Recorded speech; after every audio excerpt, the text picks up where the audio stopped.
ದಯವಿಟ್ಟು ಎಲ್ಲರೂ ಎದ್ದು ನಿಂತು ರಾಷ್ಟ್ರಪತಿಯವರಿಗೆ, ಪರಮ ಪೂಜ್ಯರಿಗೆ, ರಾಜ್ಯಪಾಲರಿಗೆ ಮತ್ತು ಮುಖ್ಯಮಂತ್ರಿಯವರಿಗೆ ಗೌರವವನ್ನು ಸೂಚಿಸಬೇಕಂತ ನಾನು ಪ್ರಾರ್ಥನೆ ಮಾಡ್ಕೊಳ್ತೇನೆ.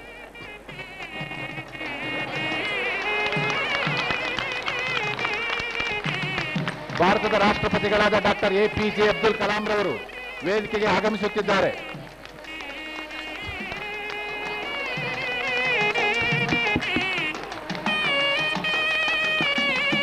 ಕರ್ನಾಟಕ ರಾಜ್ಯದ ಘನತೆವತ್ತ ರಾಜ್ಯಪಾಲರಾದ ಡಾಕ್ಟರ್ T.M. ಸ್ವಾಮೀಜಿಯವರು ವೇದಿಕೆಗೆ ಭಾರತದ ರಾಷ್ಟ್ರಪತಿಗಳೊಡನೆ ಮತ್ತು ರಾಜ್ಯಪಾಲರೊಡನೆ, ಮುಖ್ಯಮಂತ್ರಿಗಳೊಡನೆ ಆಗಮಿಸುತ್ತಿದ್ದಾರೆ. ಅವರೆಲ್ಲರಿಗೂ ನಮ್ಮ ಕೃತಜ್ಞತಾಭಾವದ ಗೌರವಗಳು.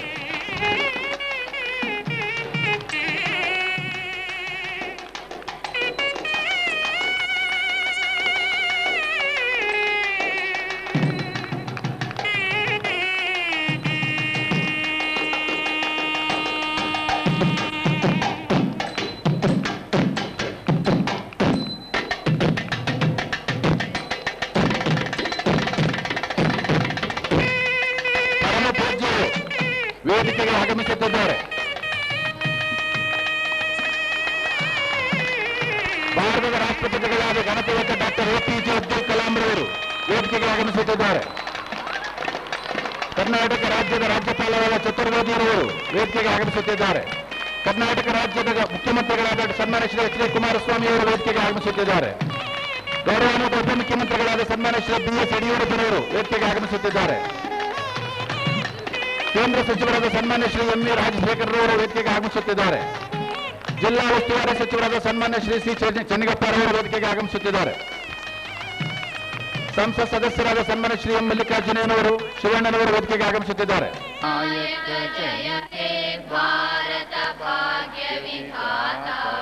ಪಂಜಾಬ ಸಿಂಧು ಗುಜರಾತ್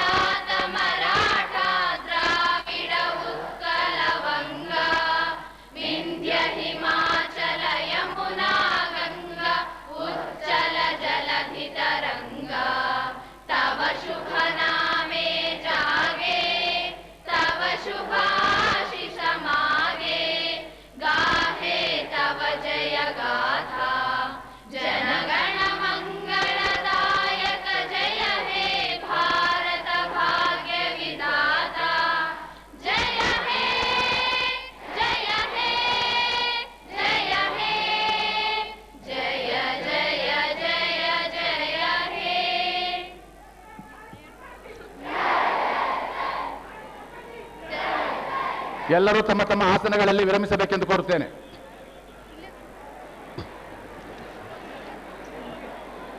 ಎರಡು 2006ಕ್ಕೆ 98 ವರ್ಷ ತುಂಬಿ 99 ವರ್ಷಕ್ಕೆ ಪದಾರ್ಪಣೆ ಮಾಡಿದ ಸುಸಂದರ್ಭ ಸುದಿನ. ಈ ನಾಡು ಭಕ್ತಿಯಿಂದ ಅವರ ಜನ್ಮ ದಿನಾಚರಣೆ ಆಚರಿಸುವ ಸಲುವಾಗಿ ಇಲ್ಲಿ ಸಮಾವೇಶಗೊಂಡಿದ್ದೇವೆ, ಸಮಾರಂಭವನ್ನು ಆಯೋಜಿಸಿದೆ. ಈಗ ಪ್ರಾರ್ಥನೆ ಶ್ರೀ ಕ್ಷೇತ್ರದ ಮಕ್ಕಳಿಂದ. ನಾಗರಾಜ್.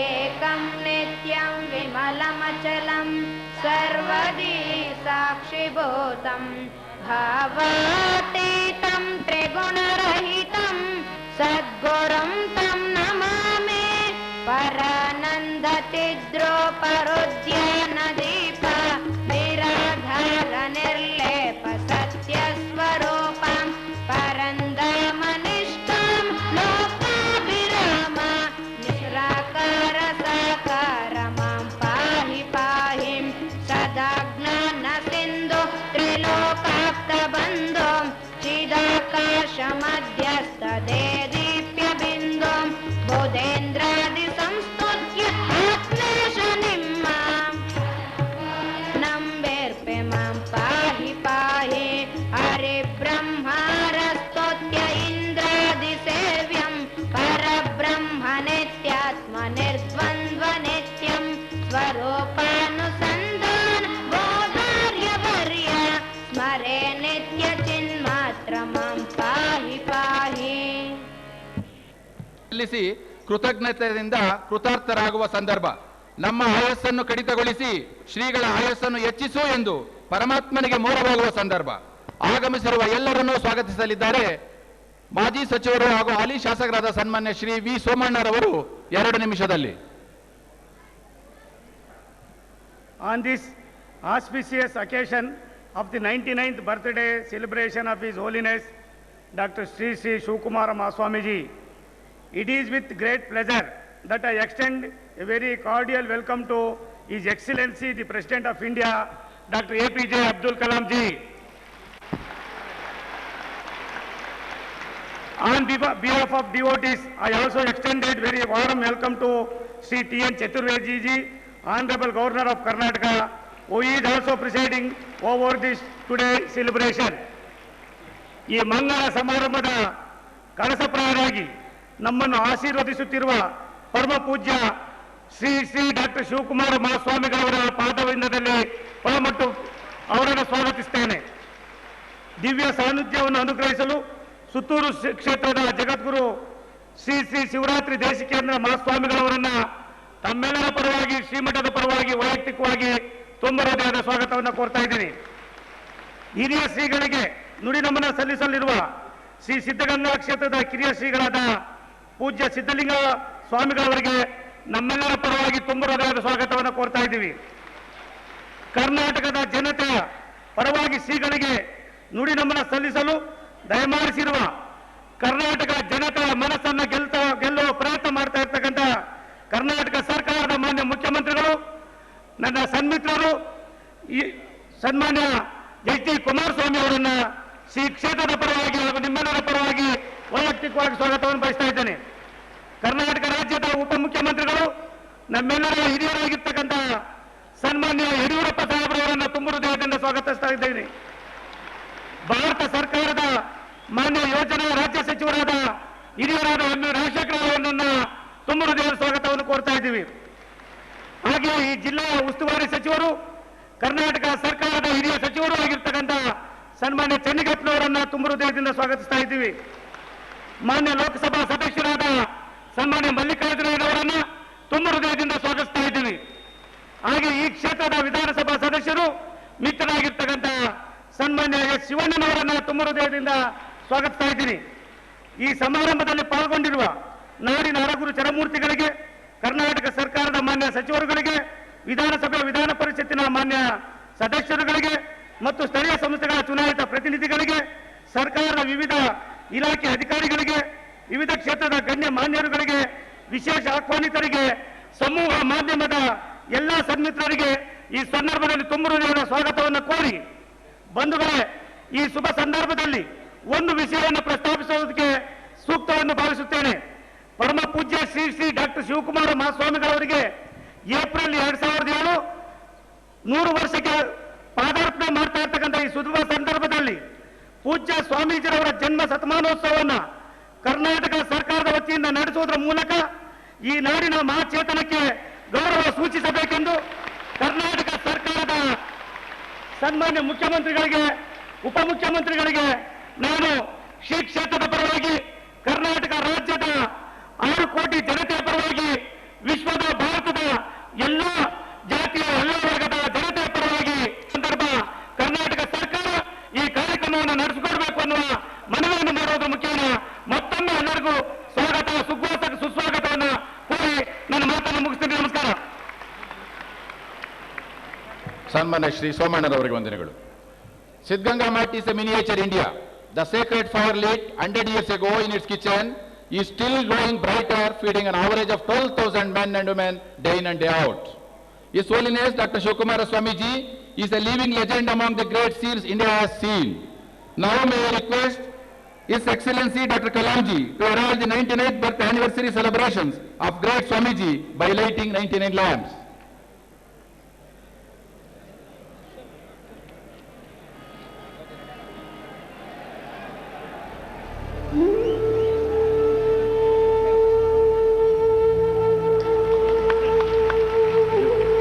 ಜ್ಯೋತಿ ಬೆಳಗುತ್ತಿದೆ ನಿರ್ಮಲ ಪರಂ ಜ್ಯೋತಿ ಬೆಳಗುತ್ತಿದೆ ಮಾತು ಮನಗಳಿಂದ ದತ್ತ ಮೀರಿದ ಸಾತಿಶಯದ ನಿರುಪಾಧಿಕ ನಿರ್ಮಲ ಜ್ಯೋತಿ ಬೆಳಗುತ್ತಿದೆ ನಿರ್ಮಲ ಪರಂ ಜ್ಯೋತಿ ಬೆಳಗುತ್ತಿದೆ.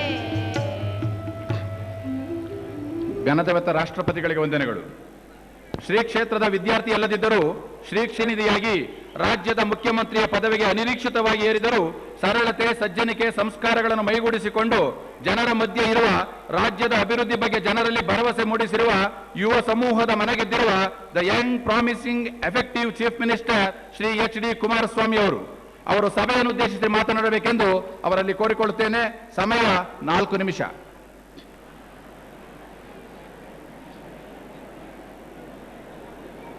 ಪರಮ ಪೂಜ್ಯ ಮಹಾಸ್ವಾಮಿಗಳವರ ಅಡಿದಾವರಗಳಲ್ಲಿ ವಂದಿಸುತ್ತಾ, honourable president of India his excellency doctor APJ Abdul Kalam ji, honourable governor of Karnataka his excellency Shri TN Chaturvedi ji, ಪರಮ ಪೂಜ್ಯ ಸ್ವಾಮೀಜಿಯವರಾಗಿರ್ತಕ್ಕಂಥ ಡಾಕ್ಟರ್ ಶಿವಕುಮಾರ ಸ್ವಾಮೀಜಿಯವರ ಪಾದಾರವಿಂದಗಳಿಗೆ ಮತ್ತೊಮ್ಮೆ ನನ್ನ ನಮನಗಳನ್ನು ಸಲ್ಲಿಸಿ, ಈ ಒಂದು ಸಮಾರಂಭದ ದಿವ್ಯ ಸಾನ್ನಿಧ್ಯವನ್ನು ವಹಿಸಿರ್ತಕ್ಕಂಥ ಶಿವರಾತ್ರಿ ದೇಶಿಕೇಂದ್ರ ಮಹಾಸ್ವಾಮೀಜಿಯವರಿಗೂ ನನ್ನ ಭಕ್ತಿಪೂರ್ವಕ ನಮನಗಳನ್ನು ಸಲ್ಲಿಸ್ತಾ, ಮಠದ ಸ್ವಾಮೀಜಿಯವರಾಗಿರ್ತಕ್ಕಂಥ ಸಿದ್ಧಲಿಂಗ ಸ್ವಾಮೀಜಿಯವರಿಗೂ ನನ್ನ ನಮಸ್ಕಾರಗಳನ್ನು ತಿಳಿಸಿ, other dignitaries on the Dias, ladies and gentlemen, Kannada ನಾಡಿನ ಪಾಲಿಗೆ ಈ ದಿನ ಒಂದು ಪವಿತ್ರ ದಿನ. ನಾಡಿನ ಹೆಮ್ಮೆಯ ಗುರುವರೆಣ್ಯರು, ಜ್ಞಾನ ಭಂಡಾರವು, ತ್ಯಾಗಜೀವಿಯೂ ಆದ ನಮ್ಮ ನೆಚ್ಚಿನ ಪೂಜ್ಯ ಸಿದ್ಧಗಂಗಾ ಶ್ರೀಗಳವರು ತಮ್ಮ 99ನೇ ಪಾವನ ಸಂವತ್ಸರಕ್ಕೆ ಪಾದಾರ್ಪಣೆ ಮಾಡುತ್ತಿರುವ ಸುವರ್ಣ ಸಂದರ್ಭವಿದು. The birth of divine souls is a blessing to the humanity. ಪರಮ ಪೂಜ್ಯ Swamiji of Siddaganga Math is like a living god in our midst, guiding and taking us on the path of human values. Pujya Swamiji's vision is mainly based on spiritual values and Basava philosophy. 12ನೇ ಶತಮಾನದಲ್ಲಿ ಭಕ್ತಿ ಭಂಡಾರಿ ಬಸವಣ್ಣನವರು ಮಾಡಿದ ಜಾತಿ ನಿರ್ಮೂಲನಾ ಕ್ರಾಂತಿಯಷ್ಟೇ ಪ್ರಭಾವಶಾಲಿಯಾದದ್ದು ಶ್ರೀ ಸಿದ್ಧಗಂಗಾ ಸ್ವಾಮೀಜಿಯವರು ಮಾಡುತ್ತಿರುವ ದಾರಿದ್ರ್ಯ ನಿರ್ಮೂಲನಾ ಕ್ರಾಂತಿ. ಇದೊಂದು ಬಗೆಯ ಮೌನ ಕ್ರಾಂತಿ ಮತ್ತು ಈ ದಿನದ ಅಗತ್ಯ. ಹಸಿದ ಅನಾಥ ಅಶಕ್ತ ಮಕ್ಕಳಿಗೆ ಅನ್ನ ನೀಡಿ ಪೋಷಿಸಿ ಜ್ಞಾನಧಾರೆ ಎರೆಯುವ ಮಹಾ ಕೈಂಕರ್ಯವನ್ನು ಸ್ವಾಮೀಜಿಯವರು ನಿರಂತರವಾಗಿ ಮಾಡುತ್ತಾ ಬಂದಿದ್ದಾರೆ. The importance given by Swamiji to education has helped in establishing many schools in the rural areas with special emphasis on primary education. ಸರ್ಕಾರಿ ಶಾಲೆಗಳು ಬೆರಳೆಣಿಕೆ ಸಂಖ್ಯೆಯಲ್ಲಿದ್ದ ಕಾಲದಲ್ಲಿ ಸಿದ್ಧಗಂಗಾ ಮಠವೊಂದೇ ಅನೇಕ ಶಾಲೆಗಳನ್ನು ತೆರೆದಿದ್ದಕ್ಕೆ ಸ್ವಾಮೀಜಿಯವರ ದೂರದರ್ಶಿತ್ವವೇ ಕಾರಣ. I would like to bring another important point to your notice that during those days Swamiji himself used to take classes in Sanskrit and English. This I consider is the real commitment to social cause. Involving oneself truly in what he thinks is fair and fine. ಕಾಯ ವಾಚ ಮನಸ ಅಂತಃಶ್ರದ್ಧೆಯನ್ನು ಹೊಂದಿದವರು ಸ್ವಾಮೀಜಿಯವರು. ಅವರ ನಿಷ್ಕಾಮ ಕರ್ಮ ಸಮಾಜ ಶುದ್ಧೀಕರಣದ ಕೆಲಸವನ್ನು ಅಗಾಧ ಪ್ರಮಾಣದಲ್ಲಿ ಮಾಡಿದೆ ಎನ್ನುವುದು ನನ್ನ ಭಾವನೆ. Swamiji is an ultra secularist. Though is the head of an religious mutt, he has created an atmosphere of universal brotherhood and creeds of work together for common aim and objective. ಹಾಗಾಗಿಯೇ ಈ ದಿನ ಶ್ರೀಮಠದಲ್ಲಿ ಎಲ್ಲ ಜಾತಿ ವರ್ಗಕ್ಕೆ ಸೇರಿದ 8,000 ವಿದ್ಯಾರ್ಥಿಗಳು ವಿವಿಧ ಬಗೆಯ ವ್ಯಾಸಂಗ ನಿರತರಾಗಿದ್ದಾರೆ. 120 ಸ್ವಾಮಿಗಳನ್ನ ಮೇಲಿನ ಭಕ್ತಿ, ಪ್ರೀತಿ, ಗೌರವಾಧಾರಗಳಿಗೆ ಪ್ರಬಲ ಸಾಕ್ಷಿ. ಸ್ವಾಮೀಜಿಯವರ ಅನ್ನದಾಸೋಹ, ಜ್ಞಾನದಾಸೋಹದ ದೂರದೃಷ್ಟಿಯೇ ಸರ್ಕಾರದ ಯೋಜನೆಗಳಿಗೂ ಪ್ರೇರಕ ಶಕ್ತಿಯಾಗಿದೆ ಎಂದರೆ ತಪ್ಪಾಗಲಾರದು. ತೊಡಕುಗಳನ್ನು ತೊಡೆದು ಹಾಕುವ ನಿಟ್ಟಿನಲ್ಲಿ ಕರ್ತವ್ಯ ಮುಖರಾದರು. ಮಾನವತೆಯ ಆಧಾರ ಸ್ತಂಭದಂತಿರುವ ಶ್ರೀಗಳು ಶತಾಯುಷಿಗಳಾಗಲಿದ್ದಾರೆ ಎನ್ನುವುದೇ ನಮ್ಮಲ್ಲಿ ರೋಮಾಂಚನ ಉಂಟು ಮಾಡುತ್ತಿದೆ. Swamiji is the manifestation of moral and spiritual forces. ಶಕ್ತಿ ಸಂಚಯರಾಗಿರುವ ಸ್ವಾಮೀಜಿಯವರ ಮಾರ್ಗದರ್ಶನ, ಸಚ್ಚಿಂತನೆ ಮತ್ತು ಪೂರ್ವ ಆಶೀರ್ವಾದ ನಮ್ಮೆಲ್ಲರಿಗೂ ಇನ್ನೂ ಬೇಕಾಗಿದೆ. ಗುರುವರಿಯ ಚಿರಕಾಲ ಬಾಳಲಿ. ಅವರ ಕಾಯಕ ತಪಸ್ಸಿನ ಫಲ ನಾಡಿನ ಮಕ್ಕಳಿಗೆ ನಿರಂತರ ದೊರೆಯುತ್ತಿರಲಿ ಎಂದು ಭಗವಂತನಲ್ಲಿ ಪ್ರಾರ್ಥಿಸುತ್ತೇನೆ. ಹಾಗೂ ಸೋಮಣ್ಣನವರು ಏನು ಸ್ವಾಗತ ಭಾಷಣವನ್ನು ಮಾಡ್ತಕ್ಕಂಥ ಸಂದರ್ಭದಲ್ಲಿ ಸ್ವಾಮೀಜಿಯವರ ಜನ್ಮದಿನದ ಶತಮಾನೋತ್ಸವವನ್ನು ರಾಜ್ಯ ಸರ್ಕಾರ ಮಾಡಬೇಕು ಅಂತ ಏನು ಹೇಳಿದ್ರು, ನಮ್ಮೆಲ್ಲರ ಸುಕೃತ ಪುಣ್ಯ ಅದು.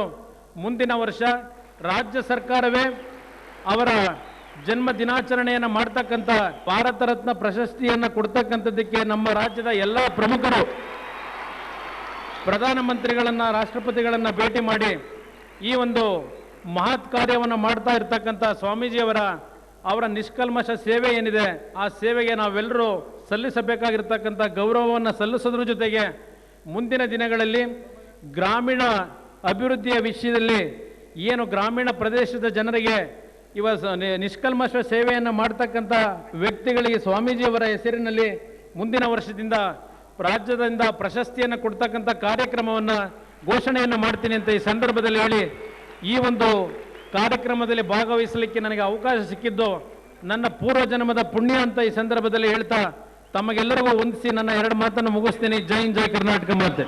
ಸಾನ್ನಿಧ್ಯವನ್ನು ವಹಿಸಿರ್ತಕ್ಕಂಥ ಶ್ರೀ ಸುತ್ತೂರು ವೀರಸಿಂಹಾಸನ ಮಹಾಸಂಸ್ಥಾನ ಮಠದ ಪರಮಪೂಜ್ಯ ಜಗದ್ಗುರು ಶ್ರೀ ಶ್ರೀ ಶಿವರಾತ್ರಿ ದೇಶಿಕೇಂದ್ರ ಮಹಾಸ್ವಾಮೀಜಿಯವರಿಂದ ಆಶೀರ್ವಚನ.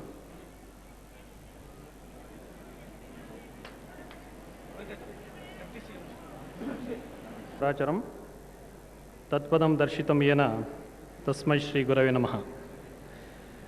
ಪೂಜ್ಯ ಸಿದ್ಧಗಂಗಾ ಶ್ರೀಗಳವರಿಗೆ ಹಾಗೂ ಎಲ್ಲ ಪೂಜ್ಯರಿಗೆ ನಮನಗಳು. ಘನತೆವೆತ್ತ ರಾಷ್ಟ್ರಪತಿಗಳವರೇ, ಘನತೆವೆತ್ತ ರಾಜ್ಯಪಾಲರೇ, ಸನ್ಮಾನ್ಯ ಮುಖ್ಯಮಂತ್ರಿಗಳೇ, ಸನ್ಮಾನ್ಯ ಉಪಮುಖ್ಯಮಂತ್ರಿಗಳೇ, ಸನ್ಮಾನ್ಯ ಸಚಿವರುಗಳೇ, ಸಂಸದರೇ, ಶಾಸಕರೇ ಹಾಗೂ ಸಮಸ್ತ ಆಸ್ತಿಕ ಬಂಧುಗಳೇ, ಇಂದು ಸಿದ್ಧಗಂಗೆಯ ಪೂಜ್ಯ ಡಾಕ್ಟರ್ ಶಿವಕುಮಾರ ಮಹಾಸ್ವಾಮಿಗಳವರ 99ನೆಯ ಜನ್ಮದಿನೋತ್ಸವದ ಶುಭಾವಸರ. ಇದೊಂದು ಅಪೂರ್ವ ಸಮಾವೇಶ, 2 ಮಹಾಚೇತನಗಳ ಸಮಾಗಮ. ಒಬ್ಬರು ಭಾರತದ ಅತ್ಯುನ್ನತ ಹುದ್ದೆಯನ್ನು ಅಲಂಕರಿಸಿರುವವರು, ವಿಜ್ಞಾನಿಗಳು, ದಾರ್ಶನಿಕರು ಹಾಗೂ ತಮ್ಮ ವಿಶೇಷವಾದ ವ್ಯಕ್ತಿತ್ವದ ಪ್ರಭಾವದಿಂದ ಅಲಂಕರಿಸಿರುವ ಹುದ್ದೆಯ ಗೌರವವನ್ನು ಮತ್ತಷ್ಟು ವೃದ್ಧಿಸುತ್ತಿರುವ ಡಾಕ್ಟರ್ ಅಬ್ದುಲ್ ಕಲಾಂರವರು. ಮತ್ತೊಬ್ಬರು ಆಧ್ಯಾತ್ಮಿಕ ಕ್ಷೇತ್ರದ ಔನ್ನತ್ಯ ಸ್ಥಾನದಲ್ಲಿದ್ದು ತಮ್ಮ ಬದುಕಿನ ಪ್ರತಿ ಕ್ಷಣವನ್ನು ಜನ ಕಲ್ಯಾಣಕ್ಕಾಗಿಯೇ ಮೀಸಲಿಟ್ಟಿರುವ ಸಿದ್ಧಗಂಗೆಯ ಪೂಜ್ಯ ಡಾಕ್ಟರ್ ಶಿವಕುಮಾರ ಮಹಾಸ್ವಾಮಿಗಳವರು. ಇದನ್ನು ನೋಡುವ ಸದವಕಾಶ ದೊರೆತಿರುವುದು ನಮ್ಮೆಲ್ಲರ ಸೌಭಾಗ್ಯ. ಕಳೆದ 2 ವರ್ಷಗಳ ಹಿಂದೆ ಘನತೆವೆತ್ತ ರಾಷ್ಟ್ರಪತಿಗಳು ನೋಯ್ಡಾದಲ್ಲಿ JSS academy of technical education ಸಂಸ್ಥೆಯ ಉದ್ಘಾಟನೆಗೆ ಆಗಮಿಸಿದ್ದಾಗ ಪೂಜ್ಯ ಸಿದ್ಧಗಂಗಾ ಶ್ರೀಗಳವರನ್ನು ಭೇಟಿಯಾದ ಮರುಕ್ಷಣವೇ ನಿಮ್ಮ ಮಠಕ್ಕೆ ಬರಬೇಕು, ಅಲ್ಲಿಯ ಸೇವಾ ಕಾರ್ಯಗಳನ್ನು ವೀಕ್ಷಿಸಬೇಕು ಎಂದು ಮನತುಂಬಿ ಹೇಳಿದರು. ಇಂದು ಅದನ್ನು ಪೂರೈಸಿದ್ದಾರೆ. ಶ್ರೀಗಳವರು ಜೀವನದುದ್ದಕ್ಕೂ ನಿಷ್ಠೆ ಮತ್ತು ಶ್ರದ್ಧೆಗಳನ್ನು ಅಳವಡಿಸಿಕೊಂಡು ಬಂದವರು.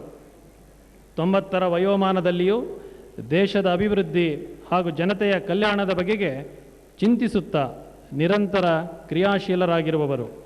ಬಾರದು ಬಪ್ಪದು, ಬಪ್ಪದು ತಪ್ಪದು ಎಂಬ ಬಸವಣ್ಣನ ವಾಣಿಯಂತೆ ಸ್ಥಿತಪ್ರಜ್ಞರು. 90ರ ವಯೋಮಾನದಲ್ಲಿಯೂ ಸಮಾಜಮುಖಿಯಾಗಿರುವ ಅವರ ಬತ್ತದ ಉತ್ಸಾಹ ಯುವಕರನ್ನು ಮಧ್ಯವಯಸ್ಕರನ್ನು ನಾಚಿಸುವಂಥದ್ದು. ಅವರ ವ್ಯಕ್ತಿತ್ವಕ್ಕೆ ಮತ್ತೊಂದು ಹೋಲಿಕೆ ಉದಾಹರಣೆ ನೀಡುವುದು ಅಸಾಧ್ಯ. ಅವರ ಬದುಕಿಗೆ ಅವರೇ ಹೋಲಿಕೆಯಾಗಬೇಕಷ್ಟೆ. ಶ್ರೀಗಳವರು ಬದುಕಿರುವಾಗಲೇ ಒಂದು ದಂತಕಥೆಯಾಗಿರುವವರು. ಘನತೆವೆತ್ತ ರಾಷ್ಟ್ರಪತಿಗಳಾದ ಡಾಕ್ಟರ್ ಅಬ್ದುಲ್ ಕಲಾಂ ಅವರು 2020ಕ್ಕೆ ಭಾರತ ಅಭಿವೃದ್ಧಿ ಹೊಂದಿದ ರಾಷ್ಟ್ರವಾಗಬೇಕೆಂದು ಕಂಡಿರುವ ಕನಸಿಗೆ ವ್ಯಾಖ್ಯಾನವೆಂಬಂತೆ ಸಿದ್ಧಗಂಗಾ ಕ್ಷೇತ್ರದಲ್ಲಿ ಒಂದು ಮೌನ ಕ್ರಾಂತಿ ಸಾಗುತ್ತಿದೆ. ನಮ್ಮ ರಾಷ್ಟ್ರದ ಭವಿಷ್ಯತ್ತಿನ ನಿರ್ಮಾಣದ ಸಹಸ್ರಾರು ಯುವ ಪ್ರತಿಭೆಗಳು ಸಿದ್ಧಗೊಳ್ಳುತ್ತಿವೆ.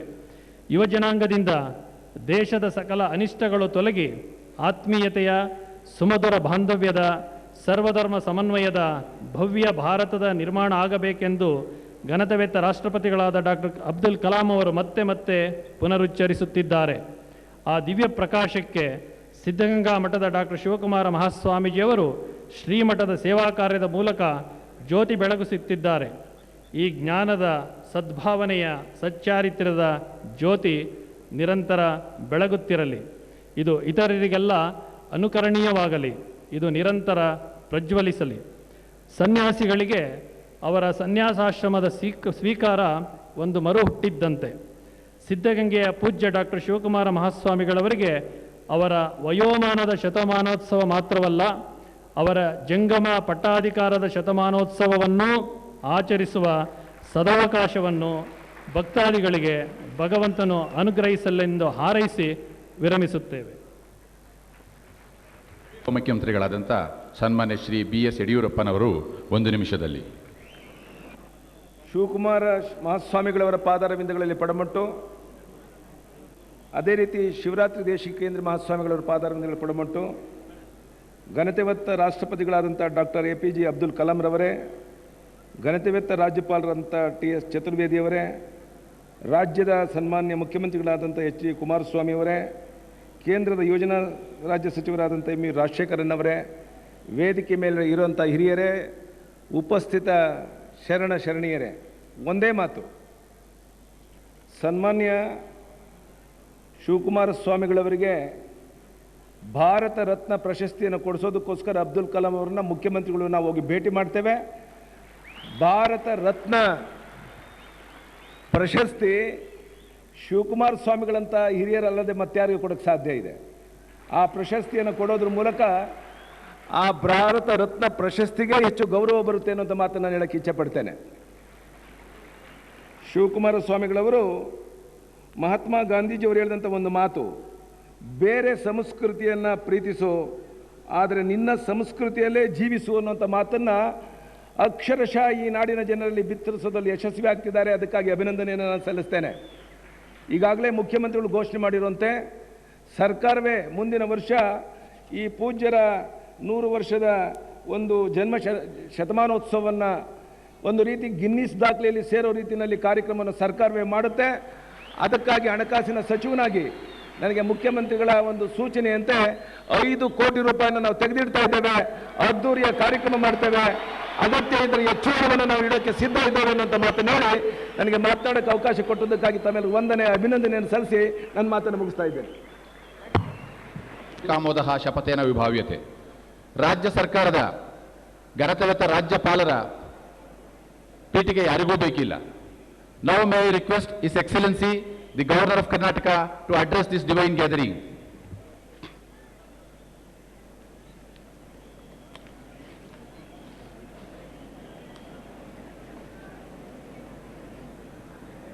Respected Rashtrapati Ji, revered His Holiness Dr.Sree Sree Sivakumara Swamiji of Sree Siddaganga Mutt, esteemed Sree Sree Shivaratri Deshkendra Swamiji, Honorable Chief Minister, Honorable Deputy Chief Minister, Shri M.V. Rajshekharan, Honorable Minister for Planning, and other Sri S. Mallikarjunayya, the former Deputy Speaker and Honorable Member of Parliament, other dignitaries on the dais, very distinguished ladies and gentlemen, and my young friends. It is a matter of great honor and privilege for me to felicitate and greet revered Swamiji on the occasion of his 99th birthday celebrations. I have had many occasions to meet him, interact with him, and listen to him. Every such occasion has been an enlightening and elevating experience. He belongs to the age of rishis of ancient days. He is a man of profound learning, unbounded courtesy, deep humanity, catholicity of heart, and broad vision. Revered Swamiji is rooted deeply in cultural heritage of the country, but he has a modern and a scientific mind. He combines in him the modernity and tradition in a very harmonious manner. There is a remarkable blending of this evident in his thought and his action. His contribution to the promotion of Sanskrit and Kannada language has been remarkable and noteworthy. Education and development of the disadvantaged and disprivileged sections in society are his passion. The many institutions and activities of various kinds that he initiated bear testimony to his work, his personality, and his mission. Swamiji epitomizes and exemplifies in his work and personality the uplifting message of Lord Baseshwara, the message of compassion, of Dasoham, of Kayak, and of inclusiveness and universalism.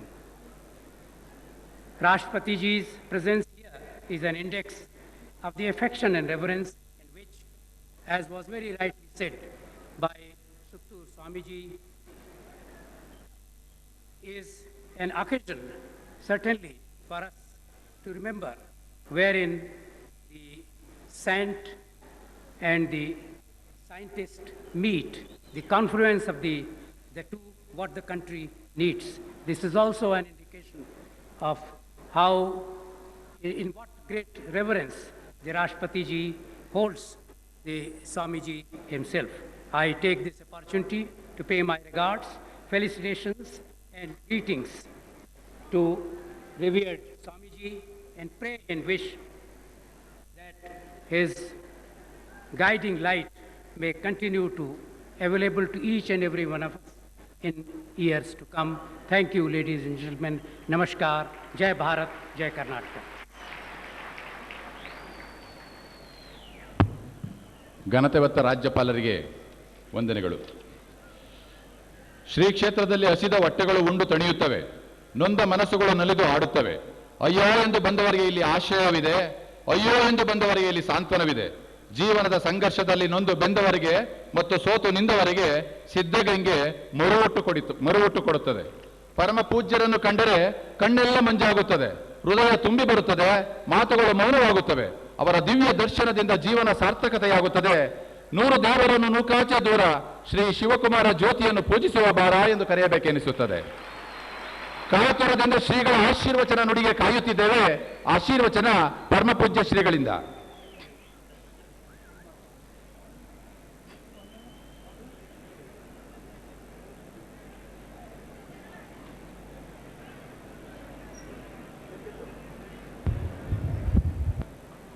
State Governor of Karnataka, Sree Sivakumara, His Holiness Sree Sree Sivakumara Swamiji of Tumkur, respected Sree Sivakumara Swami, Chief Minister of Karnataka, Sri B.S. Yediyurappa, Deputy Chief Minister of Karnataka, Sri Rajsekhar, Minister of State for Planning Government of India, Sri Channigappa, Honorable Minister for Forest and Environment, Government of Karnataka, Sri S. Mallikarjuna, Member of Parliament and former Deputy Speaker, Sri Sivana, Member, Legislative Assembly, Karnataka, heads of various much, devotees and well-wishers of Siddaganga, invitees, press persons, children of Siddaganga Gurukula, alumni of the Gurukula, several people's representation assembly, ladies and gentlemen.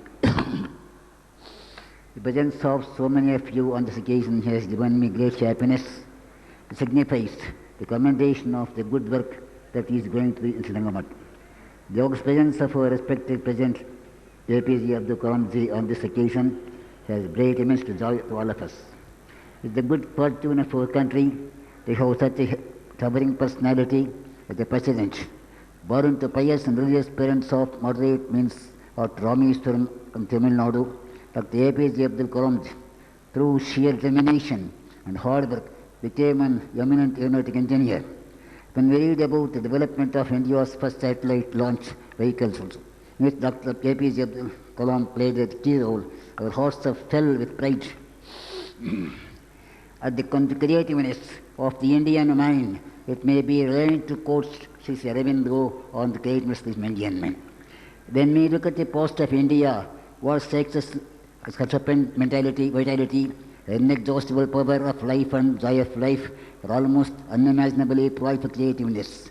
For 3,000 years at least, it is even longer, she has been creating abundantly and resistantly, lavishly, with inexhaustible many-sidedness, republics and kingdoms and empires, philosophies and cosmogonies, and sciences and arts and prayers, and all kinds of monuments, palaces and temples and all public works, communities and societies and religious orders, laws and codes and rituals, physical sciences, systems of yoga, systems of administration, arts spiritual, arts worldly, trades, industries, fine crafts, list is endless, and in each item there is almost a pressure of family activity. She created and is not satisfied and is not tired. She will not have an end of this, hardly to need a space for rest and time for India on flying column. These over 3,000 children our sitting Gurukula, who all come from poor rural families. Dr. APJ Abdul Kalam's visit is a memorable event as they look upon him as a role model.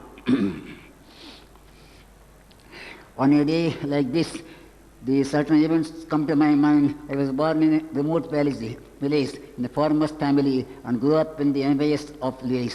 As the family members and various days, to share God's grace, I got opportunity to do my present education in Meghalli to be in Tumkur Taluk. Had my education in Tumkur, I stayed in a remote rented room and cooked my food as I had no means of joining any hostel. After completion of high school studies, one had to pass 1 year entrance examination for becoming eligible to join the college. Halfway to the entrance examination year, placed at the area where I was located. Had to wait the room. Under these circumstances, lucky to get admission to Siddaganga.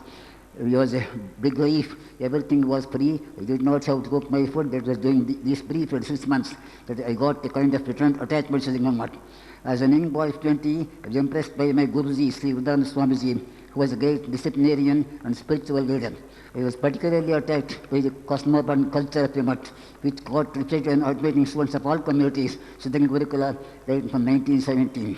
The Mutt was The true follower of Basavana, the great revolutionary and social reformer of 12th century.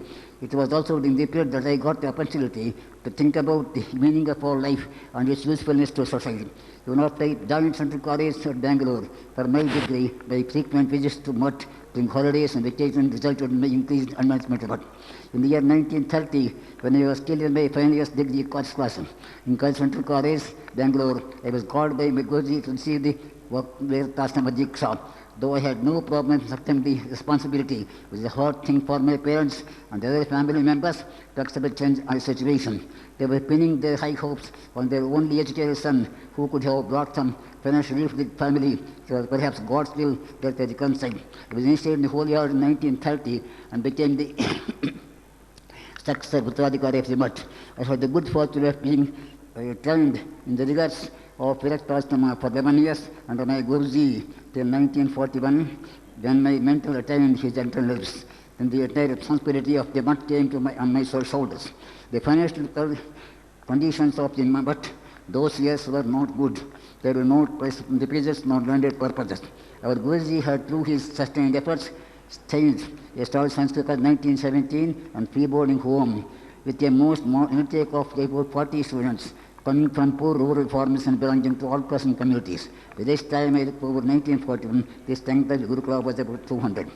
After achieving this full responsibility of the Mutt, it was new life, new chapter and the new challenge.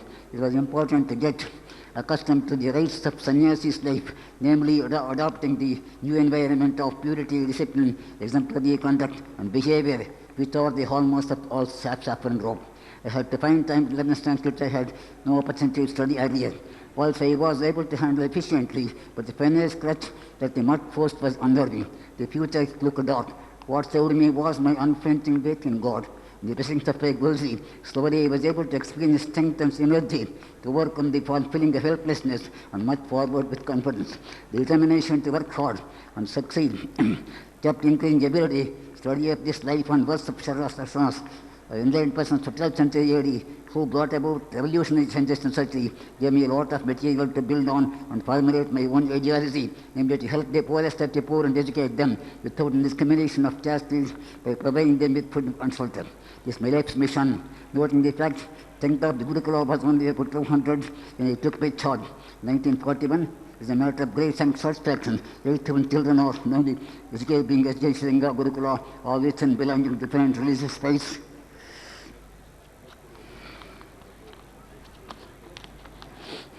Love together, learn together, and eat together. This automatically brings about the much desired emotional integration of persons belonging to different faiths. The children of the Gurukula have, at a very young age, the unique opportunity of learning Sanskrit, which is the measured treasure house of our Muslim culture. The cosmopolitan secular atmosphere prevailing in the Gurukula has attracted attention of people of all faiths from the set far and wide. They come forward voluntarily to generously help the noble work that is going on in Sindhkar. I may mention here parties balancing the income and expenditure required for mammoth expeditions pursuing free education. The Mutt has also established nearly 120 education institutions in the rural areas, schools with the intention of helping the poor children, particularly girls who will not be able to remove more of the village for schooling. Degree colleges and other institutions have been Tumkur, Guruvandana. There are many Gurukula who are in responsible positions in various parts of the country and abroad are now set to Gurukula. Their emotional attachment to the Mutt and willingness to help is hot burning. It is true that there is a need to improve the infrastructure facilities to serve needs of 8,000 students in Gurukula. We hope that the improvement will soon take place with the help of generous public and government. We live in this age of science and technology which has given man stupendous power, and the feeling that there is nothing in this world which we cannot achieve. It has been possible for him to create facilities which have been able to lead quality life. At the same time, science and technology have invested in man with immense power which can destroy the whole world in a matter of seconds. In order that the world is saved from such a terrible eventuality, man should realize that all knowledge that he has been able to create and all the gadgets that he has been able to make should be used only for the benefit of mankind. This clearly will become possible only when he does not turn his back to the most moral and spiritual side of life. Our ancient is and Srees were fully conscious of the fact that man is not a vegetable, he is just an animal, but a rare creation, a beautiful unit of body and soul, a holy creature, special of the sublime, with a mission to fulfill. Saranas of Karnataka were the followers of the thoughts of life. For them, spirituality did not mean running away from holy life. They were practical philosophers.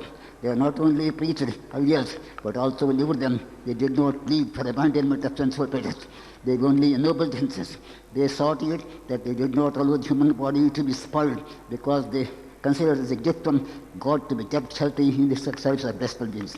Saranas give the hope into the world, the twin principles of Karnataka, world which by individual which is generates wealth, and Dasoha serving humanity through proper utilization of wealth for the benefit of all. This socio-economic model developed by Basavanna in 12th century theory has the potential of ushering universal brotherhood and happiness as an explosion, free battle in the sense that work perpetuates wealth, gets utilized for the common good and does not get hoarded.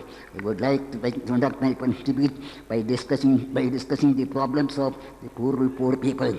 My conduct interactions with them for about 20 years or more has revealed this, that in spite of the implementation of so many rural development schemes of center and districts, it has not been possible for a large number of villages to reach this take-off stage. Since this gathering today includes a large number of personalities usually mastered, I would like to mention that rural development of schemes for many of the school schemes would yield desired result if the implementing machinery could only to make corruption free. My dear ancestors, irrespective of the views or reactions, religious or political people of our country are yearning for a government which is corruption free, transparent and efficient. May I pray to God Almighty to give strength to our Chief Minister and all his colleagues to give the state of Karnataka clean and efficient administration. To do them make a lot of good, that they can follow the advice of our respected President, that they can leave the political politics behind and concentrate on development politics. With the good milk of Karnataka, the President was kind enough to present 11 missions to the long list of Karnataka on the occasion of the celebrations of Suvarna Karnataka on November 26. I am glad that the Karnataka government is giving serious thought to implement these projects.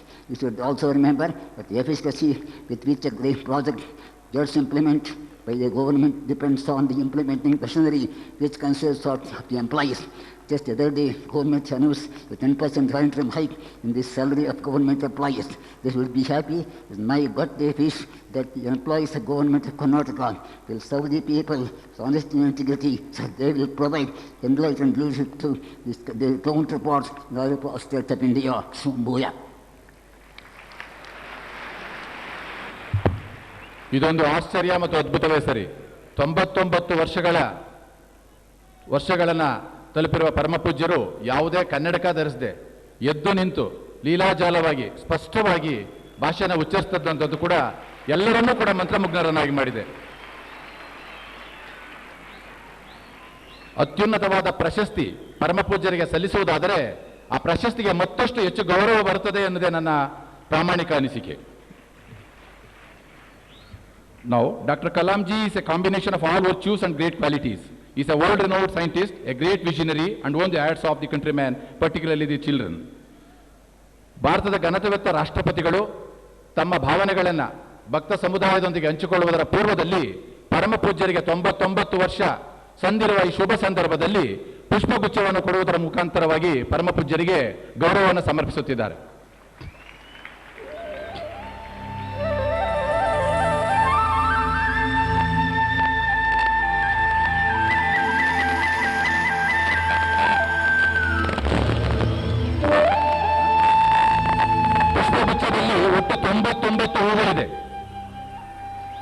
Now may I request His Excellency, the President, to address the dignitaries and the devotees.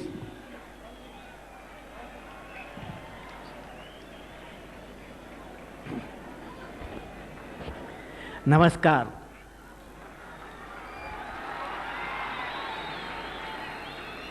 Karnataka ಮಕ್ಕಳಿಗೆ ಶುಭಾಶಯಗಳು.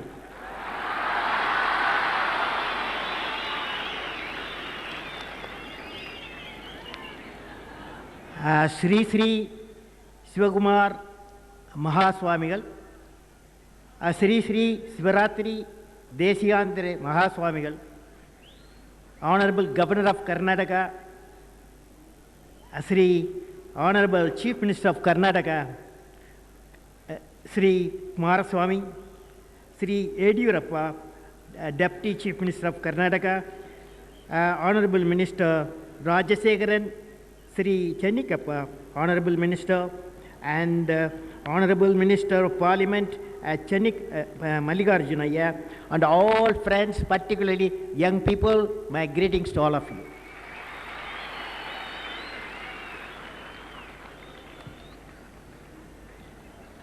Friends, it is a great day for me when I came to see Mahaswami Avargal. When I met him, I was talking to him. It was a great occasion for me. I felt when Mahaswamigal was giving his lecture for 10 minutes, I felt as though whole India is standing on its leg. And we admire his service, a beautiful mind. And it was 1930 when he got his monkhood. I was yet to be born. I was probably where my mother was nurturing with her. So that means 76 years of monkhood Mahaswamigal has done, and for the country's happiness and country's peace. So my greetings on behalf of the nation, on behalf of the whole India, on behalf of 1 billion people, 99 years of birthday, and many more birthday you will celebrate Mahaswamigal. My greetings to you. You know, what does it mean? 99 years, what does it mean? For an astronomer, for a scientist, what does it mean? For a spiritual people, what does it mean? You know, our earth orbits around the sun. It takes about 1 year. It takes about 1 year. That means Sree Sree Mahaswamigal, that is Sivakumar, Dr. Sivakumara Swami Avargal. He has orbited around the sun 99 times. 99 times, that what I lit the lamp, 99 lamps you saw. So friends, it's a great day for India. And one thing I want to tell you, when 1997, 98, when I got my Bharat Ratna, I had a lot of happiness. The nation has appreciated you. But today, when I was with Mahaswamigal, Dr.Sree Sree Sivakumara Swamiji, I felt as though I got second time Bharat Ratna. So may God bless Mahaswamigal to contribute for this nation and the spiritual world. I am delighted to be in this divine environment and participate in the 99th birthday celebration of Dr. Sree Sree Sivakumara Swamiji of Sri Siddaganga Math. My pranams and respects to Swamiji and greetings to all the participants in this function. I'm sorry, thousands and thousands of people, you are in the hot sun, but you are at the great spiritual shadow of Mahaswamigal. Today, it's a very important day. I am seeing in our country a great sage who has been performing tapas for the last 76 years. Through the intense tapas, he has freed himself from passion, anger, love, and hate. It is above all tapas of giving education, tapas of removing the pain of the hunger, tapas of imparting the spiritual guidance to the people. Presence of such a great soul in this country spreads peace and promotes spiritual prosperity. He is a beacon light that attracts and spreads the spiritual message to the people and to the society. The topic I am going to discuss to the experience of the young audience today is the enlightened life. Enlightened life. What is that enlightened life? The Swamiji's message in present time, establishing peace in the world torn by distrust and hate, is the immediate concern for everyone. Peace has its origin in compassion. For this, Swamiji says, if something when done be found harmful to you, desist from doing it, lest it harms others. If you desire for everyone's love around you, then give your love to everyone that desires it. That's what Swamiji says. Swamiji is a towering source of knowledge that purifies every soul that comes into contact. Friends, on this day of celebration of the 99th birthday of Swamiji and is entering the 76th year of manhood, I would like to give my respects by reciting one kural from my favorite Tamil classic composed over 2,200 years ago by Thiruvalluvar. The saint poet has devoted one full chapter, 10 kurals out of 1,330 kurals to on tapas. It says, Than uyiran arapetranai yenaya mannu irallam thozhum. It means, with power of tapas, if one discards the attachment to one's own life and I and ahangara in him, then all lives in the universe will bow before him. All the lives in the universe will bow before him. The message of this couplet truly reflects the characteristics of Sree Sree Sivakumara Swamiji. Our youth indeed will find in Swamiji the inspiration with the divine blessing.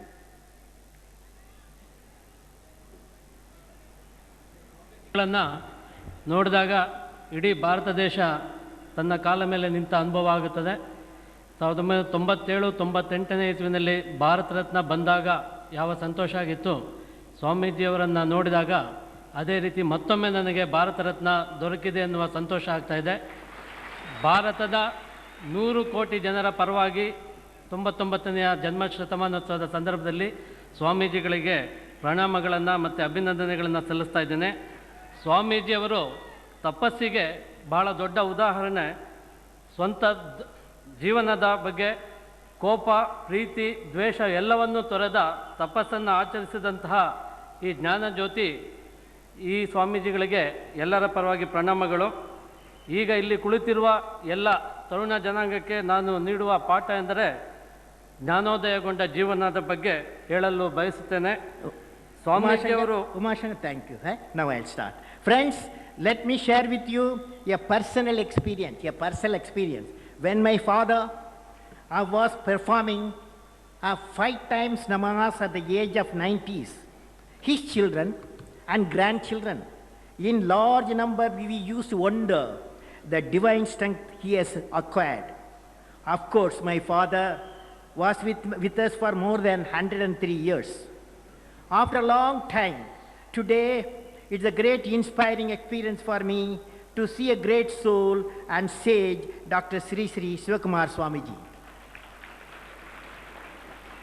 Friends, when I am in the midst of such a divine soul and the youth in Tumkur, I am reminded of my experience in St. Joseph's College, Trichy.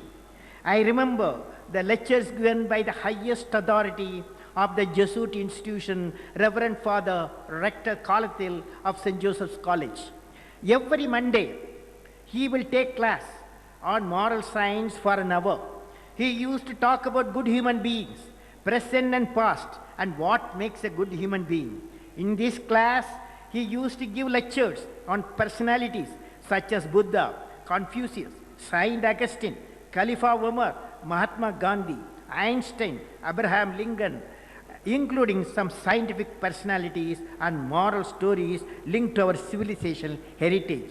It is essential in the secondary school and colleges to arrange a lecture by a great teacher of the institution once in a week for 1 hour on India's civilizational heritage. This class can be called as a moral science class that will elevate the young minds to love the country, to love other human beings, and elevate the young to higher planes. Essence of it, essence of it. ನಾನು ಇಂತಹ ಒಬ್ಬ spiritual ವ್ಯಕ್ತಿಯನ್ನು ನೋಡಿದ್ದು ನಮ್ಮ ತಂದೆ. ನಂತರ ಅಂತಹ ಒಬ್ಬ ಸ್ಪಿರಿಚುವಲ್ ಆಧ್ಯಾತ್ಮಿಕ ವ್ಯಕ್ತಿ ಅಂದರೆ ಈ ಸ್ವಾಮೀಜಿಯವರು ಪ್ರತಿ ಶಾಲೆಯಲ್ಲಿ ಹೈಸ್ಕೂಲ್ ಮಟ್ಟದಲ್ಲಿ ಒಂದು ಮಾರಲ್ ತರಗತಿಯನ್ನು ಅಂದರೆ ಮಾರಲ್ ಎಜುಕೇಷನ್ ಕ್ಲಾಸನ್ನು ಇಟ್ಕೊಳ್ಬೇಕಾಗತ್ತೆ. ನಮಗೆ ಸೈಂಟ್ ಜೋಸೆಫ್ ಕಾಲೇಜ್ನಲ್ಲಿ ರೆವರೆಂಟ್ ಫಾದರ್ ರೆಕ್ಟರ್ ಕಲಾತಿಲ್ ಅವರು ಪಾಠ ಮಾಡ್ತಾಯಿದ್ದು ಜ್ಞಾಪಕ ಬರುತ್ತೆ. ಈ ರೀತಿ ಮಾರಲ್ ಸೈನ್ಸನ್ನು ಬೋಧನೆ ಮಾಡಿದಲ್ಲಿ ದೇಶದ ಬಗ್ಗೆ ಪ್ರೀತಿ ಮಕ್ಕಳಲ್ಲಿ ಬೆಳೆಯುತ್ತದೆ. Friends, when I am with Mahaswamigal, I would like to share with you two experiences. One with my father, other one with my teacher. I have a message to my young friends. To begin with, I am going to talk to you about my father, Janab Awul Fakir Jainul Abidin, as a teacher. My father taught me a great lesson when I was a young boy. What was that lesson? It was just after India got independence. At that time, Panchayat Board election took place in Rameshwaram. My father was elected Panchayat Board member, and on the same day he was elected the president of Rameshwaram Panchayat Board. Rameshwaram Island was a beautiful place with 30,000 population those days. At that time, they elected my father as a Panchayat Board president not because he belonged to a particular religion or a particular caste or spoke a particular language or for his economic status. He was elected only on the basis of his nobility of mind and for being a good human being. Dear students, I would like to narrate one incident that took place on that day he was elected president of Panchayat Board. Two lines. ನನ್ನ ತಂದೆಯಾಗಿದ್ದ ಜನಾಬ್ ಅವಲ್ ಫಕೀರ್ ಜೈನಲಬುದ್ದೀನ್ ಇವರಿಂದ ಒಂದು ದೊಡ್ಡ ಪಾಠವನ್ನು ನಾನು ಕಲಿತೆ. ಅವರು ರಾಮೇಶ್ವರಂ ಪಂಚಾಯತ್ ಬೋರ್ಡ್ನ ಅಧ್ಯಕ್ಷರಾಗಿದ್ದರು.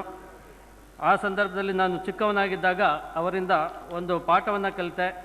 ಅವರು ತಮ್ಮ ಒಂದು ಉರ್ದು ಇಸ್ಲಾಮಿಕ್ ಪದ್ಯವನ್ನು ಹೇಳಿ ಅದರ ಅರ್ಥ ಹೀಗಿತ್ತು: ಯಾವ ದೇವರು ಒಬ್ಬ ವ್ಯಕ್ತಿಯನ್ನು ಯಾವುದೇ ಹುದ್ದೆಗೆ ನೇಮಕ ಮಾಡಿದಲ್ಲಿ ಆತನಿಗೆ ಬೇಕಾದ ಅಗತ್ಯಗಳನ್ನೆಲ್ಲ ದೇವರೇ ನೋಡಿಕೊಳ್ತಾನೆ.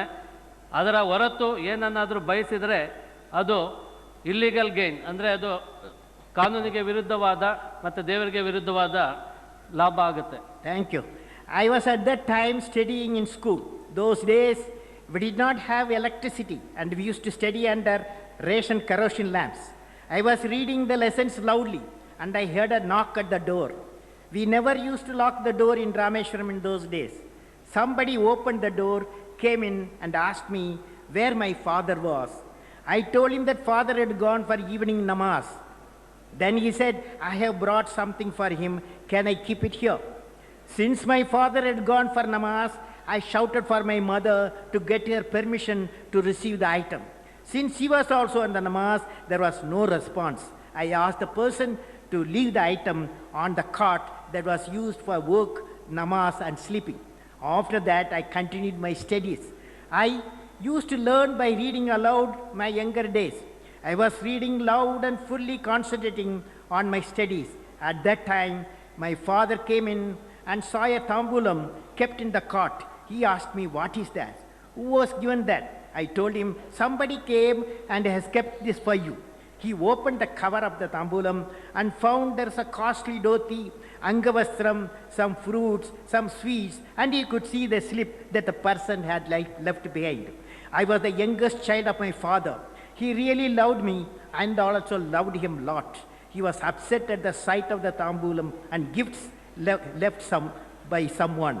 That was the first time I saw him very angry, and also that was the first time I had got a thorough beating from him. I got frightened and started weeping. My mother embraced and consoled me. Then my father came and touched my shoulder lovingly with affection and advised me not to receive any gift without his permission. this at the age of 10. He quoted an Islamic hadith which said that when the Almighty appoints a person to a position, he takes care of his provision. If a person takes anything beyond that, it is an illegal gain.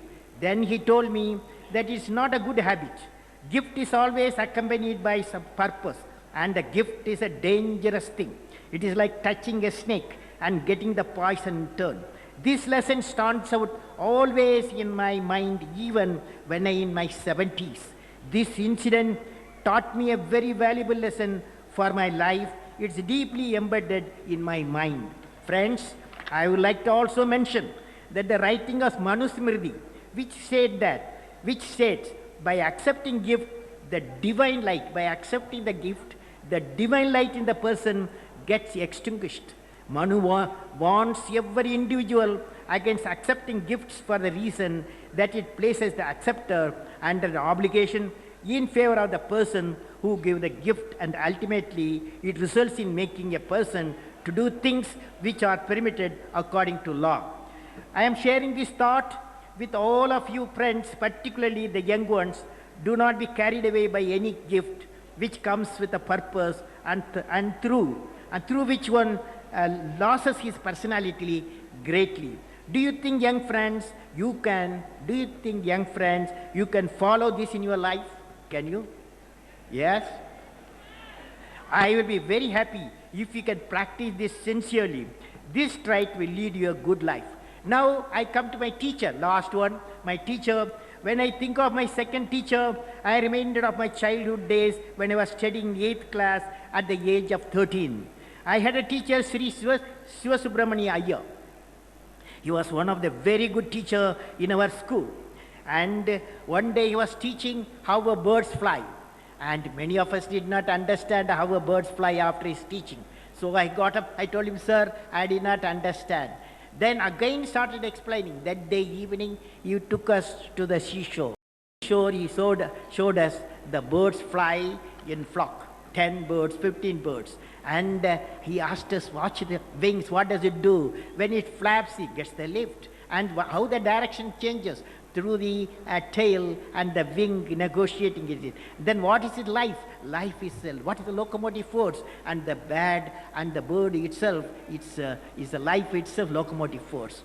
Friends, the message is, on that day, when my teacher, when I was 13 years, he was teaching, not only he gave a good teaching, Mahaswamigal told me, one of the very important thing he has done in this campus for 120 institutions, nurturing the teachers. Nurturing the teacher. The teacher, the way he taught me on that day, he taught me how birds fly, and also how in life you have to fly. How in life you have to fly.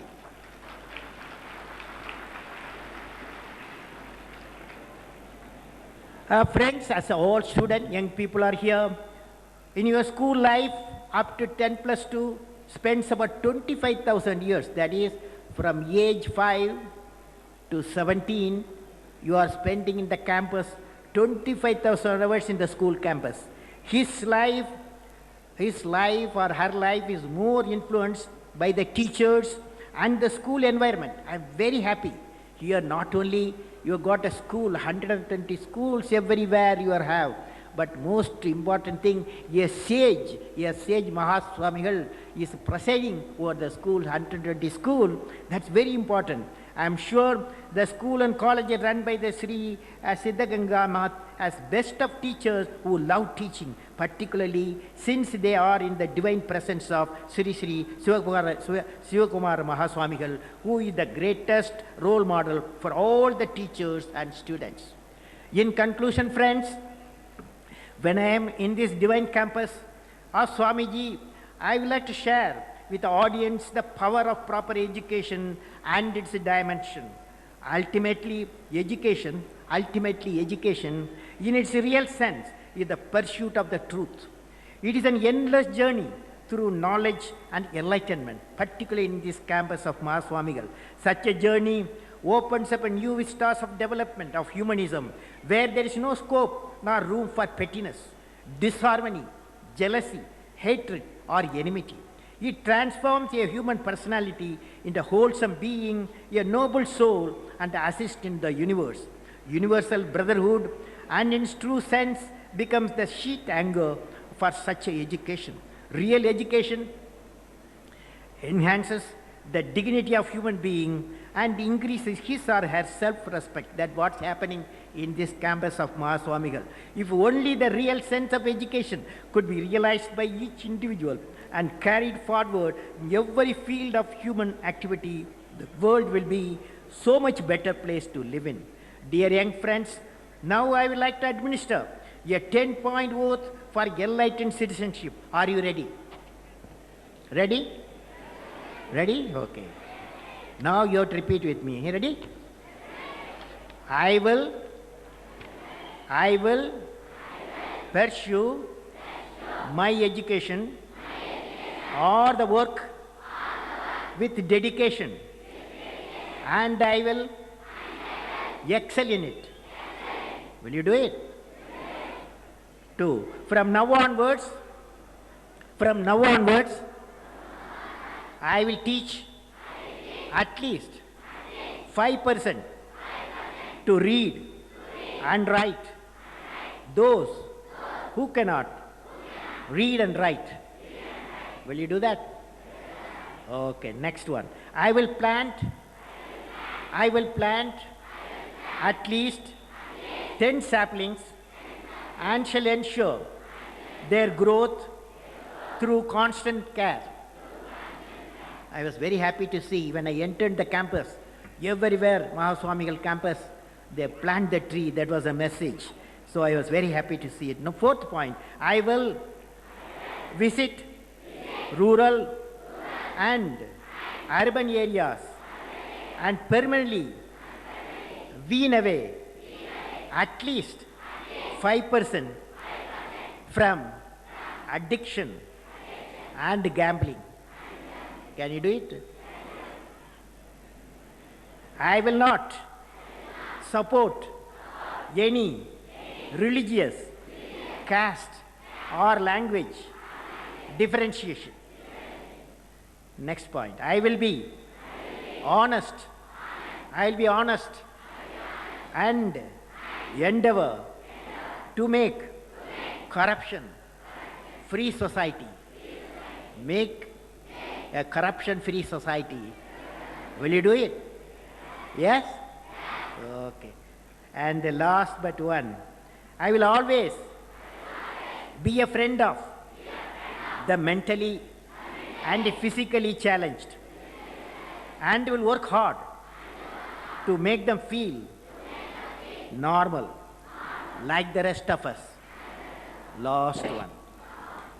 Friends, I will proudly celebrate the success of my country and my people and Mahaswamigal's 99th birthday. It is a great day.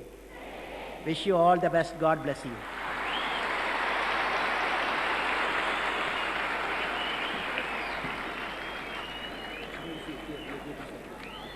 Friends, there are number of questions. I got shortage of time, but all the questions what you send me, I am going to put it in my website www.presidentofindia.nic.in. Few questions I am going to answer, 3, 4, 5. Now there is a Vishwa Vivek Anand. Vishwa Vivek Anand, where are you? You tell your question. Vishwa Vivek Anand. My question is, sir, how do you think the youth of our country can be motivated to pursue careers in research and development? Well, I believe, see, the research and development, there is two actions are needed. One is in research and development, India has achieved certain success story. For example, in the agriculture, in 1950, we are making only 30-40 million tons for food we have to get from America. Today, we are producing 200 million tons, and this is because of visionaries like scientists, Professor Swaminathan, and the political leader C. Subramaniam. And same way in the space technology, Professor Vikram Sarabhai has said that India should design and develop satellite launch vehicle for putting the remote sensing satellite and communication satellite in the orbit, and today we are doing that. So that's capability has come. Similarly, for IT people, they do the revolution in IT technology. We are one of the leading country. That means these people who succeeded, scientists and technologists, they must go around all the youth institutions and propagate success story. That's very important, and we are all doing that one. And also you must, there is a 2 institution have been started for science, Indian Institute of Science and Education Research, and that is going to take a lot of scientists, and every year 300, 400 scientists will come, postgraduate doctorates and assured career. So these 2 events definitely is going to create a love for R&D. Now friends, Vivek, 4th semester. Vivek is here. Vivek is here. Speak, Vivek. So my question is, why is India buying most of its technology from abroad instead of developing it here? Yeah. Is it a problem with the funds, the lack of manpower, or knowledge? You know, as far as today, you are right. About 10 years back, India was importing many things. So now there are many items we make in the country.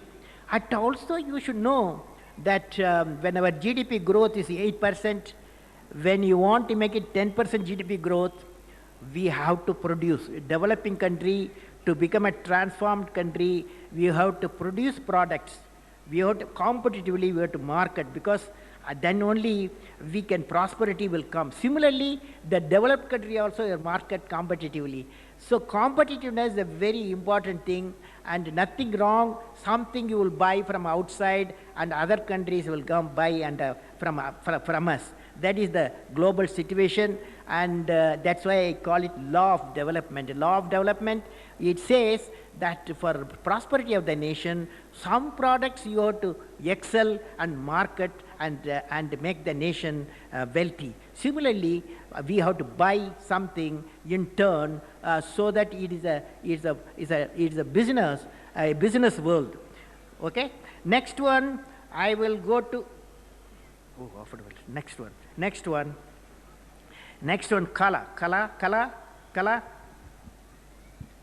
Kala is here. Hello, Kala. Good morning, sir. Speak on the mic. Sir, the population in India is increasing very much, but the number of IITs and government technical education institutions are very less. So what's your opinion about this one, sir? No, I believe that, regional engineering colleges, 12 regional college, now they are graduating towards IIT standard now. And also there is a plan to increase the number of IITs. Recently, 2 institutions have been sanctioned for Indian Institute of Science and Education. So there is a lot of possibility to increase the institution and increase the intake. And you would have heard that the intake number also is going to increase next academic year onwards. Next one, 8th question. Lada is there? Lada, you are here? No, it's not here. Lada is not here. Okay. Bhavna? Why India still is in developing stage, even though it is having a rich natural resources and a technical manpower? That's a beautiful question. India has got two great resources. One is human resource. 540 million people below 25 years. The ignited mind of the youth is the most powerful resource on the earth, above the earth and under the earth. Okay, so this is a big resource. Then we have got a natural resource like water, and then minerals and biodiversity. So definitely India before 2020 should transform into a developed nation, economically developed and also spiritually, like from this campus, spiritualism is radiating. So not only economic development and spiritualism also should come in for a happy life. Okay. Now the last question, Shiva Shankar. Good morning, sir. And sir, all the developments are irrelevant if we don't have food. Sir, there is acute shortage of water in South India, while there are floods in North, bringing hardship to common man. To solve this eternal problem, interlinking of river Ganga and Kaveri is the only solution when it will be materialized. No, you are given the answer also. No, sir. Question and answer. The idea is, it is true when Brahmaputra gets flooded, the Assam gets flooded. When Ganges gets flooded, North Bihar gets flooded. At the same time, some part of the middle part of the country and also southern part of the country, there's a shortage of water. That's why India has, my government has appointed a task team to study the linking of the rivers Brahmaputra, Ganges to Narmada, Godavari, Krishna to Kaveri and Vaigai. There is a study going on. Definitely it's going to be a big project if we convince our environmentalists, and definitely it's going to be a big program, because it's not only going to bring the water for drinking and irrigation, it is going to generate a good environment, forest area 10 to 15% it will increase, and also power generation about 10,000 megawatt power it will add, and and also navigation, national navigation, one end of the country to another end will connect. So friends, you will find it is a beautiful possibility is there. People are working on that. One day we will achieve it. Okay, thank you. Friends, finally, you all going to repeat what I am going to say. Ready? Ready? Ready? Okay. Courage. Courage to defend the nation. Courage to innovate. Courage to invent. And courage to overcome the sufferings to succeed. Suffering and to succeed are indeed the traits that led to growth of human civilization. I, as a citizen of India, will work with courage and knowledge to transform my nation into a prosperous, happy, safe India. Thank you, friends. God bless you. My respects and pranam to Swamiji, Mahaswamiji. Great men think alike. His Holiness Dr. Swamiji, His Excellency Dr. Kalamji have a common desire of developing children as a good citizens of the country. Children and devotees of different faiths and religions take shelter and solace at the lotus feet of Swamiji. ಭಾರತದ ರಾಷ್ಟ್ರಪತಿಯವರಿಗೆ ವಂದನೆಗಳು. ಈಗ ವೇದಿಕೆ ಮೇಲಿರತಕ್ಕಂಥ ಎಲ್ಲರನ್ನ ಮತ್ತು ಆಗಮಿಸತಕ್ಕಂಥ ಎಲ್ಲ ಭಕ್ತ ಮಹಾಶಯರಿಗೆ ವಂದನೆಗಳನ್ನು ಅರ್ಪಿಸಲಿದ್ದಾರೆ ಎಸ್ಐಟಿ ಪ್ರಾಂಶುಪಾಲರಾದಂಥ ಡಾಕ್ಟರ್ ಎಂ.ಎನ್. ಚನ್ನಬಸಪ್ಪರವರು. Dr. APJ Abdul Kalamji has brought great joy to all of us by inaugurating the 99th birthday celebrations of His Holiness Sree Sree Sivakumara Swamiji. On behalf of all those present here, I offer my sincere and heartfelt thanks to our respected President.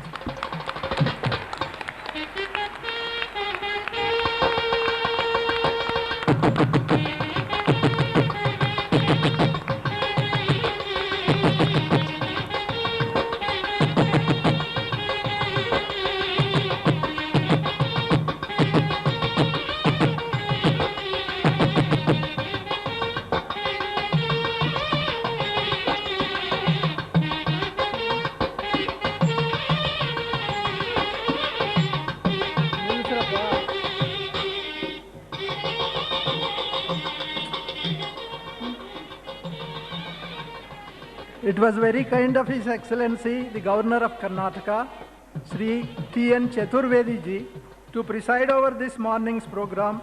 Our sincere thanks to our respected Governor.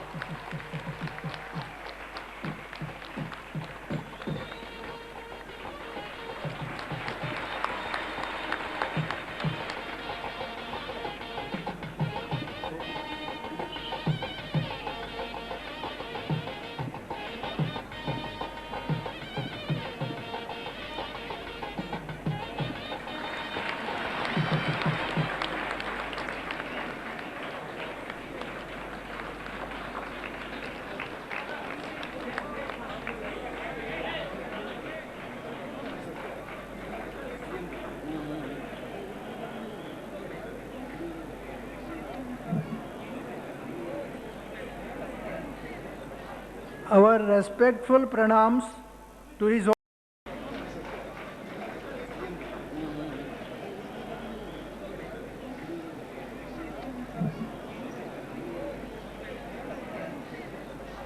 Our respectful pranams to His Holiness Sree Sree Sivaratri Deshikendra Mahaswamiji of Suttur Mutt for his holy presence and the felicitation speech.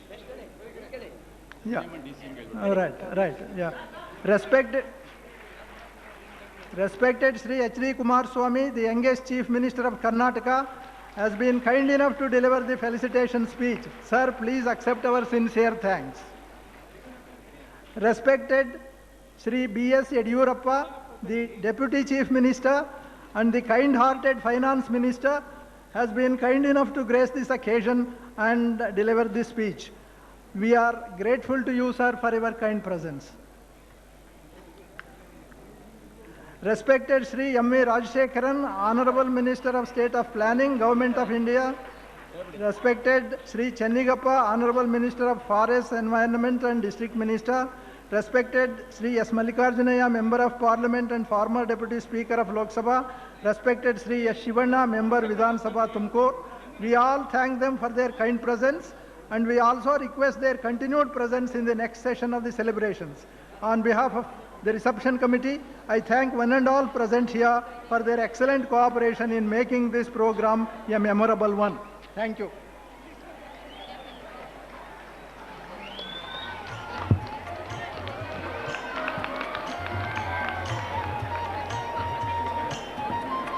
ಪರಮಪೂಜ್ಯರನ್ನ ರಾಷ್ಟ್ರಪತಿಯವರನ್ನ ಒಂದೇ ಹೂವಿನಡಿ ನೋಡುವ ಆಸೆ ಮಹಾಭಕ್ತರಿಗೆ ಇರಬಹುದು.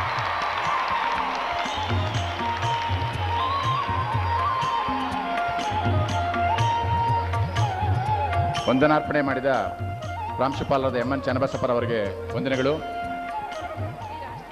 ಎಲ್ಲರೂ ಎದ್ದು ನಿಲ್ಲಬೇಕು. ಈಗ ರಾಷ್ಟ್ರಗೀತೆ.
ಘನತೆವೆತ್ತ ರಾಷ್ಟ್ರಪತಿಗಳು, ಮಿತಭಾಷಿಗಳು, ನಮ್ಮ ನಿಮ್ಮೆಲ್ಲರಿಗೂ ಕೂಡ ಗೌರವವನ್ನು ತರ್ತಕ್ಕಂತಹ ಕಾರ್ಯವನ್ನು ಮಾಡ್ತಾ ಇರ್ತಕ್ಕಂತಹ ಭಾರತ ಸರ್ಕಾರದ ಸಚಿವರಾಗಿರ್ತಕ್ಕಂತಹ ಸನ್ಮಾನ್ಯ ಎಂ.ವಿ. ರಾಜಶೇಖರರವರು ವಹಿಸಿಕೊಡ್ಬೇಕು ಅಂತ ಹೇಳಿ ಭಕ್ತ ಸಮೂಹದ ಪರವಾಗಿ ಪ್ರಾರ್ಥಿಸ್ತೇನೆ.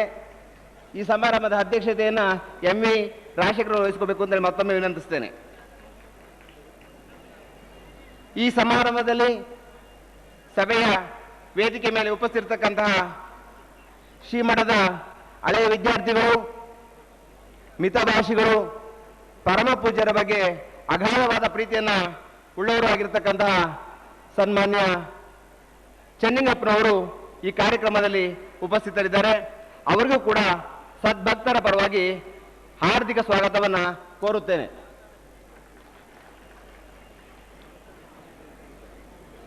ಕರ್ನಾಟಕ ಗಣ ಸರ್ಕಾರದ ಸಾರಿಗೆ ಸಚಿವರು, ಶ್ರೀಮಠದ ಹಳೆಯ ವಿದ್ಯಾರ್ಥಿಗಳು ಆಗಿರ್ತಕ್ಕಂತಹ ಸನ್ಮಾನ್ಯ ಎಸ್. ಚೆಲುವರಾಯ ಸ್ವಾಮಿಯವರು ಕೂಡ ವೇದಿಕೆ ಮೇಲೆ ಉಪಸ್ಥಿತರಿದ್ದಾರೆ. ಈ ಕಾರ್ಯಕ್ರಮದಲ್ಲಿ ಗ್ರಂಥ ಬಿಡುಗಡೆ ಕಾರ್ಯಕ್ರಮವನ್ನು ನಡೆಸಿಕೊಡಲಿದ್ದಾರೆ. ಅವರಿಗೂ ಕೂಡ ಶ್ರೀಮಠದ ಪರವಾಗಿ, ಸ್ವಾಗತ ಸಮಿತಿಯ ಪರವಾಗಿ, ತಮ್ಮೆಲ್ಲರ ಪರವಾಗಿ ಭಕ್ತಿಪೂರ್ವಕ ಸ್ವಾಗತವನ್ನು ಕೋರುತ್ತೇನೆ. ಈ ಸಮಾರಂಭದಲ್ಲಿ ಉಪಸ್ಥಿತರಿರಲು ಮತ್ತೊಬ್ಬರು ಈ ಪ್ರಥಮ ಕಾರ್ಯಕ್ರಮದ ಸ್ವಾಗತವನ್ನು ನಡೆಸಿಕೊಟ್ಟಿರ್ತಕ್ಕಂಥವರು ಸನ್ಮಾನ್ಯ ವಿ. ಸೋಮಣ್ಣನವರು. ಈ ಸಂದರ್ಭದಲ್ಲಿ ಎರಡು ಮಾತುಗಳನ್ನು ಹೇಳಬೇಕಾಗ್ತದೆ. ಪರಮ ಪೂಜ್ಯರ ನೆಚ್ಚಿನ ಪ್ರೀತಿಯ ಭಕ್ತರು. ಯಾವುದೇ ಕಾರ್ಯಕ್ರಮ ಇದ್ರೂ ಕೂಡ ಸೋಮಣ್ಣವ್ರನ್ನ ಕರೆದು ಅವರಿಗೆ ವಹಿಸೋಣ ಅಂತ ಹೇಳಿ ಪ್ರಥಮವಾಗಿ ಯೋಚನೆ ಮಾಡ್ತಕ್ಕಂಥ ಹೆಸರು ಸನ್ಮಾನ್ಯ ವಿ ಸೋಮಣ್ಣನವರು. ಅವರು ಈ ಕಾರ್ಯಕ್ರಮದಲ್ಲಿ ಉಪಸ್ಥಿತರಿದ್ದು ಪರಮ ಪೂಜ್ಯರಿಗೆ ಭಕ್ತಿ ನುಡಿನಮನಗಳನ್ನು ಸಲ್ಲಿಸಲಿದ್ದಾರೆ. ಅವರಿಗೆ ಸ್ವಾಗತ ಸಮಿತಿಯ ಪರವಾಗಿ ಹಾರ್ದಿಕ ಸ್ವಾಗತವನ್ನು ಕೋರುತ್ತೇನೆ. ಈ ಕಾರ್ಯಕ್ರಮದಲ್ಲಿ ಉಪಸ್ಥಿತಕ್ಕಂತಹ ಭಕ್ತಿ ಸಮರ್ಪಣೆ ನಡೆಸಲು ಉಪಸ್ಥಿತಕ್ಕಂತಹ ಶ್ರೀಮಠದ ಕಿರಿಯ ಪೂಜ್ಯರಾಗಿರ್ತಕ್ಕಂಥ ಪರಮ ಪೂಜ್ಯ ಶ್ರೀ ಶ್ರೀ ಸಿದ್ಧಲಿಂಗ ಮಹಾಸ್ವಾಮಿಗಳವರಿಗೆ ಅವರ ಪಾದಕಮಲಗಳ ಭಕ್ತಿಪೂರ್ವಕ ಪ್ರಣಾಮಗಳನ್ನು ಸಲ್ಲಿಸುತ್ತಾ ಅವರನ್ನು ಕೂಡ ಈ ಕಾರ್ಯಕ್ರಮಕ್ಕೆ ಭಕ್ತಿಪೂರ್ವಕವಾಗಿ ಸ್ವಾಗತಿಸುತ್ತೇನೆ. ಈ ಕಾರ್ಯಕ್ರಮಕ್ಕೆ ಹಲವಾರು ಗಣ್ಯರನ್ನ ಆಹ್ವಾನಿಸಲಾಗಿದೆ. ಆ ಗಣ್ಯರುಗಳ ಏಕೆಂದರೆ ಪರಮ ಪೂಜ್ಯರ ಶಿಷ್ಯ ಕೋಟಿ ಬಹಳಷ್ಟು ಜನ ಈ ಕಾರ್ಯಕ್ರಮದಲ್ಲಿ ಉಪಸ್ಥಿತಕ್ಕಂಥ ಕೆಲವು ಗಣ್ಯರುಗಳನ್ನ ಈ ಸಂದರ್ಭದಲ್ಲಿ ಸ್ಮರಿಸುತ್ತಾ ಈಗಾಗಲೇ ಕೆಲವರು ವೇದಿಕೆ ಮೇಲೆ ಉಪಸ್ಥಿತರಿದ್ದಾರೆ. ಇನ್ನು ಕೆಲವು ಹಿರಿಯ ರಾಜಕಾರಣಿಗಳು ಸ್ವಾಮೀಜಿಗಳ ಭಕ್ತರು ಭಾಗವಹಿಸಲಿದ್ದಾರೆ. ಅವರ ಹೆಸರುಗಳನ್ನು ಅವರು ಕೆಲವು ಮಂತ್ರಿಗಳಿದ್ದಾರೆ, ಕೆಲವರು ಶಾಸಕರುಗಳಿದ್ದಾರೆ. ಅವನ್ನೆಲ್ಲರೂ ಕೂಡ ಆತ್ಮೀಯವಾಗಿ ಸ್ವಾಗತಿಸ್ತೇನೆ. ಪ್ರಥಮವಾಗಿ ಸನ್ಮಾನ್ಯ KS ಈಶ್ವರಪ್ಪನವರು, ಸನ್ಮಾನ್ಯ ಶ್ರೀ M ರಾಜಶೇಖರ ಮೂರ್ತಿಯವರು, ಶ್ರೀ B ಜನಾರ್ದನ ಪೂಜಾರಿಯವರು, ಸನ್ಮಾನ್ಯ ಶ್ರೀ BS ಬಸವರಾಜರವರು, ಸನ್ಮಾನ್ಯ ಶ್ರೀ DS ಶಂಕರಮೂರ್ತಿಯವರು, ಸನ್ಮಾನ್ಯ ಶ್ರೀ HK ಪಾಟೀಲ್ರವರು, ಸನ್ಮಾನ್ಯ ಶ್ರೀ PGR ಸಿಂಧ್ಯಾರವರು, ಸನ್ಮಾನ್ಯ ಶ್ರೀ HD ರೇವಣ್ಣರವರು, ಸನ್ಮಾನ್ಯ ಶ್ರೀ R ಅಶೋಕ್ರವರು, ಸನ್ಮಾನ್ಯ ಶ್ರೀ ಬಸವರಾಜ ಹೊರಟ್ಟಿಯವರು, ಸನ್ಮಾನ್ಯ ಶ್ರೀ ಗೋವಿಂದ್ M ಕಾರಜೋಳರವರು, ಸನ್ಮಾನ್ಯ ಶ್ರೀ RV ದೇಶಪಾಂಡೆಯರವರು, ಸನ್ಮಾನ್ಯ ಶ್ರೀ B ಸತ್ಯನಾರಾಯಣರವರು.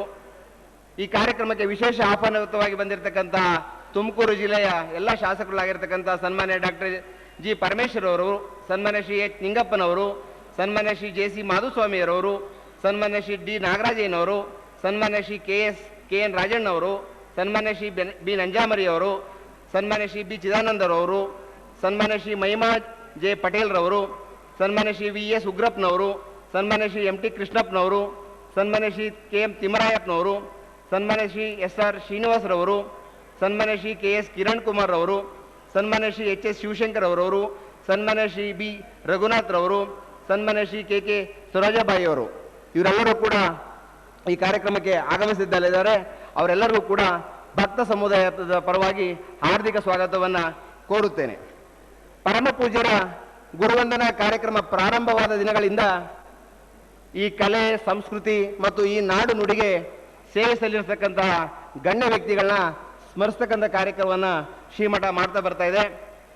ಅದೇ ಸಾಲಿನಲ್ಲಿ ಈ ಬಾರಿ ಈ ರಾಷ್ಟ್ರದ ಪಿಡುಗಾಗಿದ್ದಂತಹ ವೀರಪ್ಪನವರ ಹಟ್ಟಹಾಸವನ್ನು ಮೆಟ್ಟಿ ನಿಂತಹ ಗಂಡುಗಲಿ ಸನ್ಮಾನ್ಯ ಶ್ರೀ ಶಂಕರ್ M ಬಿದ್ರಿ ಅವರಿಗೆ ಈ ಸಂದರ್ಭದಲ್ಲಿ ಅವರಿಗೆ ಸನ್ಮಾನ ಕಾರ್ಯಕ್ರಮ ನಡೀತಾ ಇದೆ. ಖ್ಯಾತ ವಿದ್ವಾಂಸರಾಗಿರ್ತಕ್ಕಂಥ ಡಾಕ್ಟರ್ ಪ್ರಭುಶಂಕರ್ ಅವರಿಗೆ ಸನ್ಮಾನ ನಡೀತಾ ಇದೆ. ಇದೇ ರೀತಿ ತಿಪ್ಟೂರಿನ ಮಾಜಿ ಶಾಸಕರು ಹಿರಿಯರು ಆಗಿರ್ತಕ್ಕಂಥ VL ಶಿವಪ್ಪನವರಿಗೆ ಸನ್ಮಾನ ಕಾರ್ಯಕ್ರಮ ನಡೀತಾ ಇದೆ. ಕಾರ್ಯದರ್ಶಿಗಳು ವಿದ್ಯಾನಿಕೇತನದ ಮುಖ್ಯಸ್ಥರಾಗಿರ್ತಕ್ಕಂಥ ಸನ್ಮಾನ್ಯ ಡಾಕ್ಟರ್ ಶ್ರೀ ಜಯರಾಮ್ ರಾವ್ ಅವರಿಗೆ ಸನ್ಮಾನ ನಡೀತಾ ಇದೆ.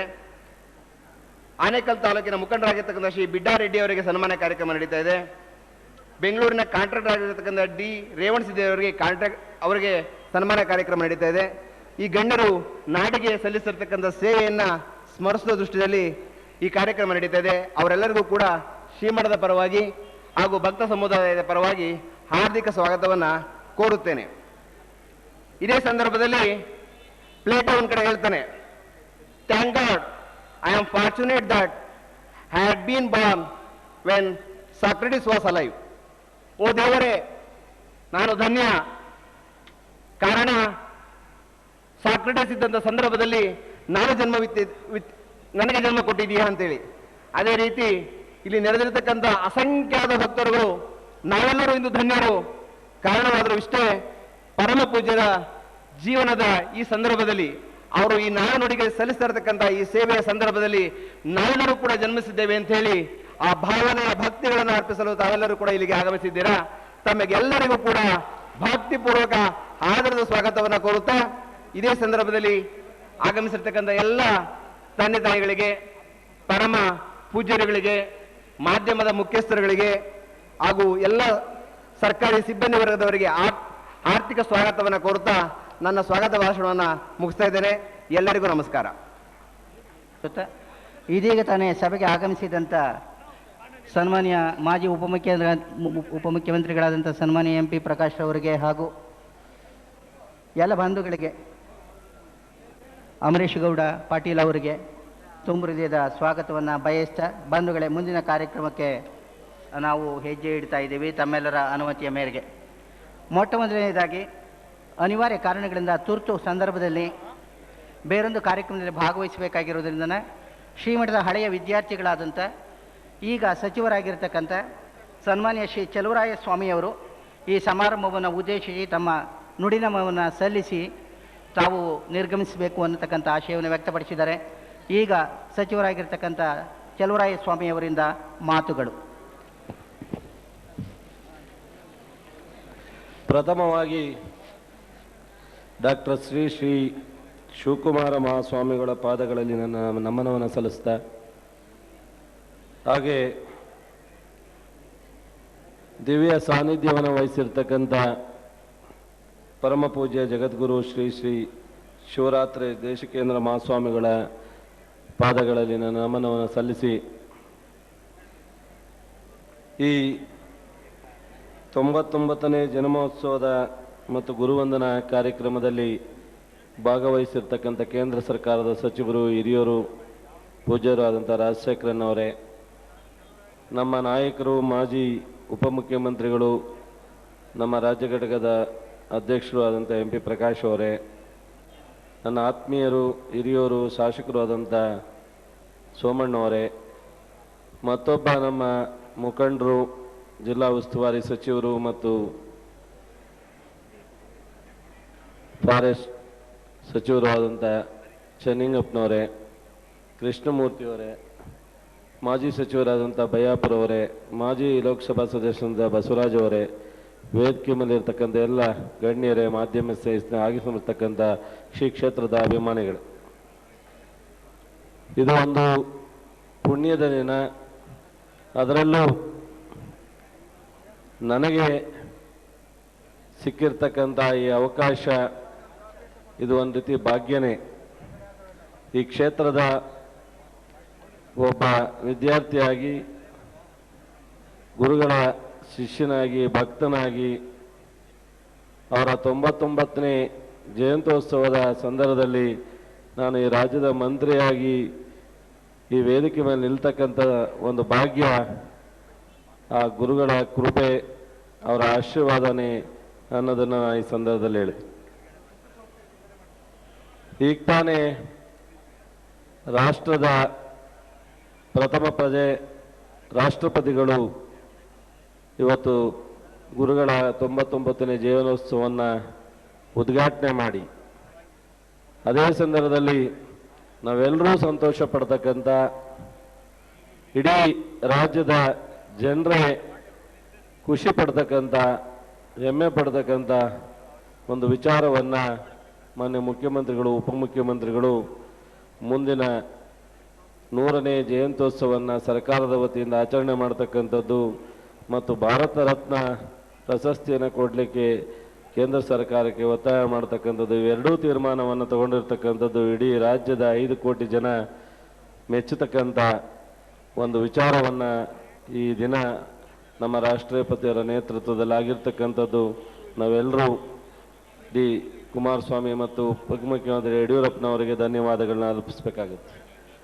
ಇಂಥ ಒಂದು ಸಂದರ್ಭದಲ್ಲಿ ನಮ್ಮ ಶಿವಕುಮಾರ ಸ್ವಾಮಿ ಗುರುಗಳು ಅವರ ಉದ್ದಕ್ಕೂ ಸಹ ಅವರ ಸೇವೆ, ಅವರ ಆಲೋಚನೆ, ಅವರ ಹಿತವಚನಗಳನ್ನ ನಾವು ನೋಡ್ತಾ ಬಂದಾಗ ದೇಶ ಕಲ್ಯಾಣಕ್ಕೋಸ್ಕರ, ದೇಶದ ಅಭಿವೃದ್ಧಿಗೋಸ್ಕರ ಒಂದು ಮಾರ್ಗದರ್ಶನವನ್ನು, ಯುವ ಪೀಳಿಗೆಗೆ ಒಂದು ಶಕ್ತಿಯನ್ನು ತುಂಬತಕ್ಕಂಥ ಕೆಲಸವನ್ನು ಗುರುಗಳು ಮಾಡ್ಕೊಂಬಂದಿದ್ದಾರೆ. ಅವರ ಸರಳತೆ, ಅವರ ನುಡಿಯನ್ನು ನಾವೆಲ್ಲರೂ ಮಾರೋಗಬೇಕಾಗುತ್ತೆ. ಅವರನ್ನು ನೋಡಿದಾಗ ಇಡೀ ನಮ್ಮ ಮನಸ್ಸಿನಲ್ಲಿರ್ತಕ್ಕಂಥ ಕಲ್ಪನೆಗಳೇ ಬದಲಾವಣೆ ಆಗ್ತಕ್ಕಂಥ ಸನ್ನಿವೇಶ. ಈ ವಯಸ್ಸಿನಲ್ಲೂ ಸಹ ಅವರ ಉತ್ಸಾಹ, ಅವರ ಒಂದು ರಾಜ್ಯದ ಬಗ್ಗೆ, ರಾಷ್ಟ್ರದ ಬಗ್ಗೆ, ಜನತೆ ಬಗ್ಗೆ ಇರ್ತಕ್ಕಂಥ ಕಾಳಜಿ, ಆರ್ಥಿಕವಾಗಿ ಹಿಂದುಳಿದವರ ಬಗ್ಗೆ, ಯುವಕರ ಬಗ್ಗೆ ಒಂದು ಸ್ಪಷ್ಟತೆಯನ್ನು, ನಿಲುವನ್ನು ಅವ್ರು ತೋರಿಸ್ತಕ್ಕಂಥದ್ದನ್ನು ನಾವು ಗಮನಿಸಬೇಕಾದದ್ದು. ಅವರನ್ನು ನೋಡಿದಾಗ ನಾವೆಲ್ಲರೂ ಇನ್ನೂ ಏನೆಲ್ಲ ಮಾಡಬೇಕಾದಂಥ ಕೆಲಸಗಳು ನಮಗಿದೆ, ನಮ್ಮ ಜವಾಬ್ದಾರಿ ಏನಿದೆ ಅನ್ನೋದನ್ನು ನಾವೆಲ್ಲರೂ ಅರ್ಥ ಮಾಡ್ಕೋಬೇಕಾಗಿದೆ. ಅದರಿಂದ ಈ ಒಂದು ಶುಭ ಸಂದರ್ಭದಲ್ಲಿ ಅವರು ಇನ್ನೂ ಅನೇಕ ವರ್ಷಗಳು ನಮ್ಮ ಜೊತೆಯಲ್ಲಿದ್ದು ಆರೋಗ್ಯವಾಗಿದ್ದು ಇದೇ ರೀತಿ ಉತ್ಸಾಹದಿಂದ ಅವರ ಮಾರ್ಗದರ್ಶನ ಇಡೀ ರಾಷ್ಟ್ರದ ಜನತೆಗೆ ಸಿಕ್ಕಲಿ ಅಂತೇಳಿ ಆ ದೇವರಲ್ಲಿ ನಾನು ಪ್ರಾರ್ಥಿಸಿ, ಈ ಒಂದು ಶುಭ ಸಂದರ್ಭದಲ್ಲಿ ನನಗೆ ಇಂಥ ಒಂದು ಅವಕಾಶವನ್ನು ಕೊಟ್ಟಂಥ ಎಲ್ಲ ವ್ಯವಸ್ಥಾಪಕರಿಗೆ ಮತ್ತು ಸಭಿಕರಿಗೆ ನಮಸ್ಕರಿಸಿ ನನ್ನ ಮಾತನ್ನು ಮುಗಿಸ್ತೀನಿ. ನಮಸ್ಕಾರ. ಸಚಿವರಾದ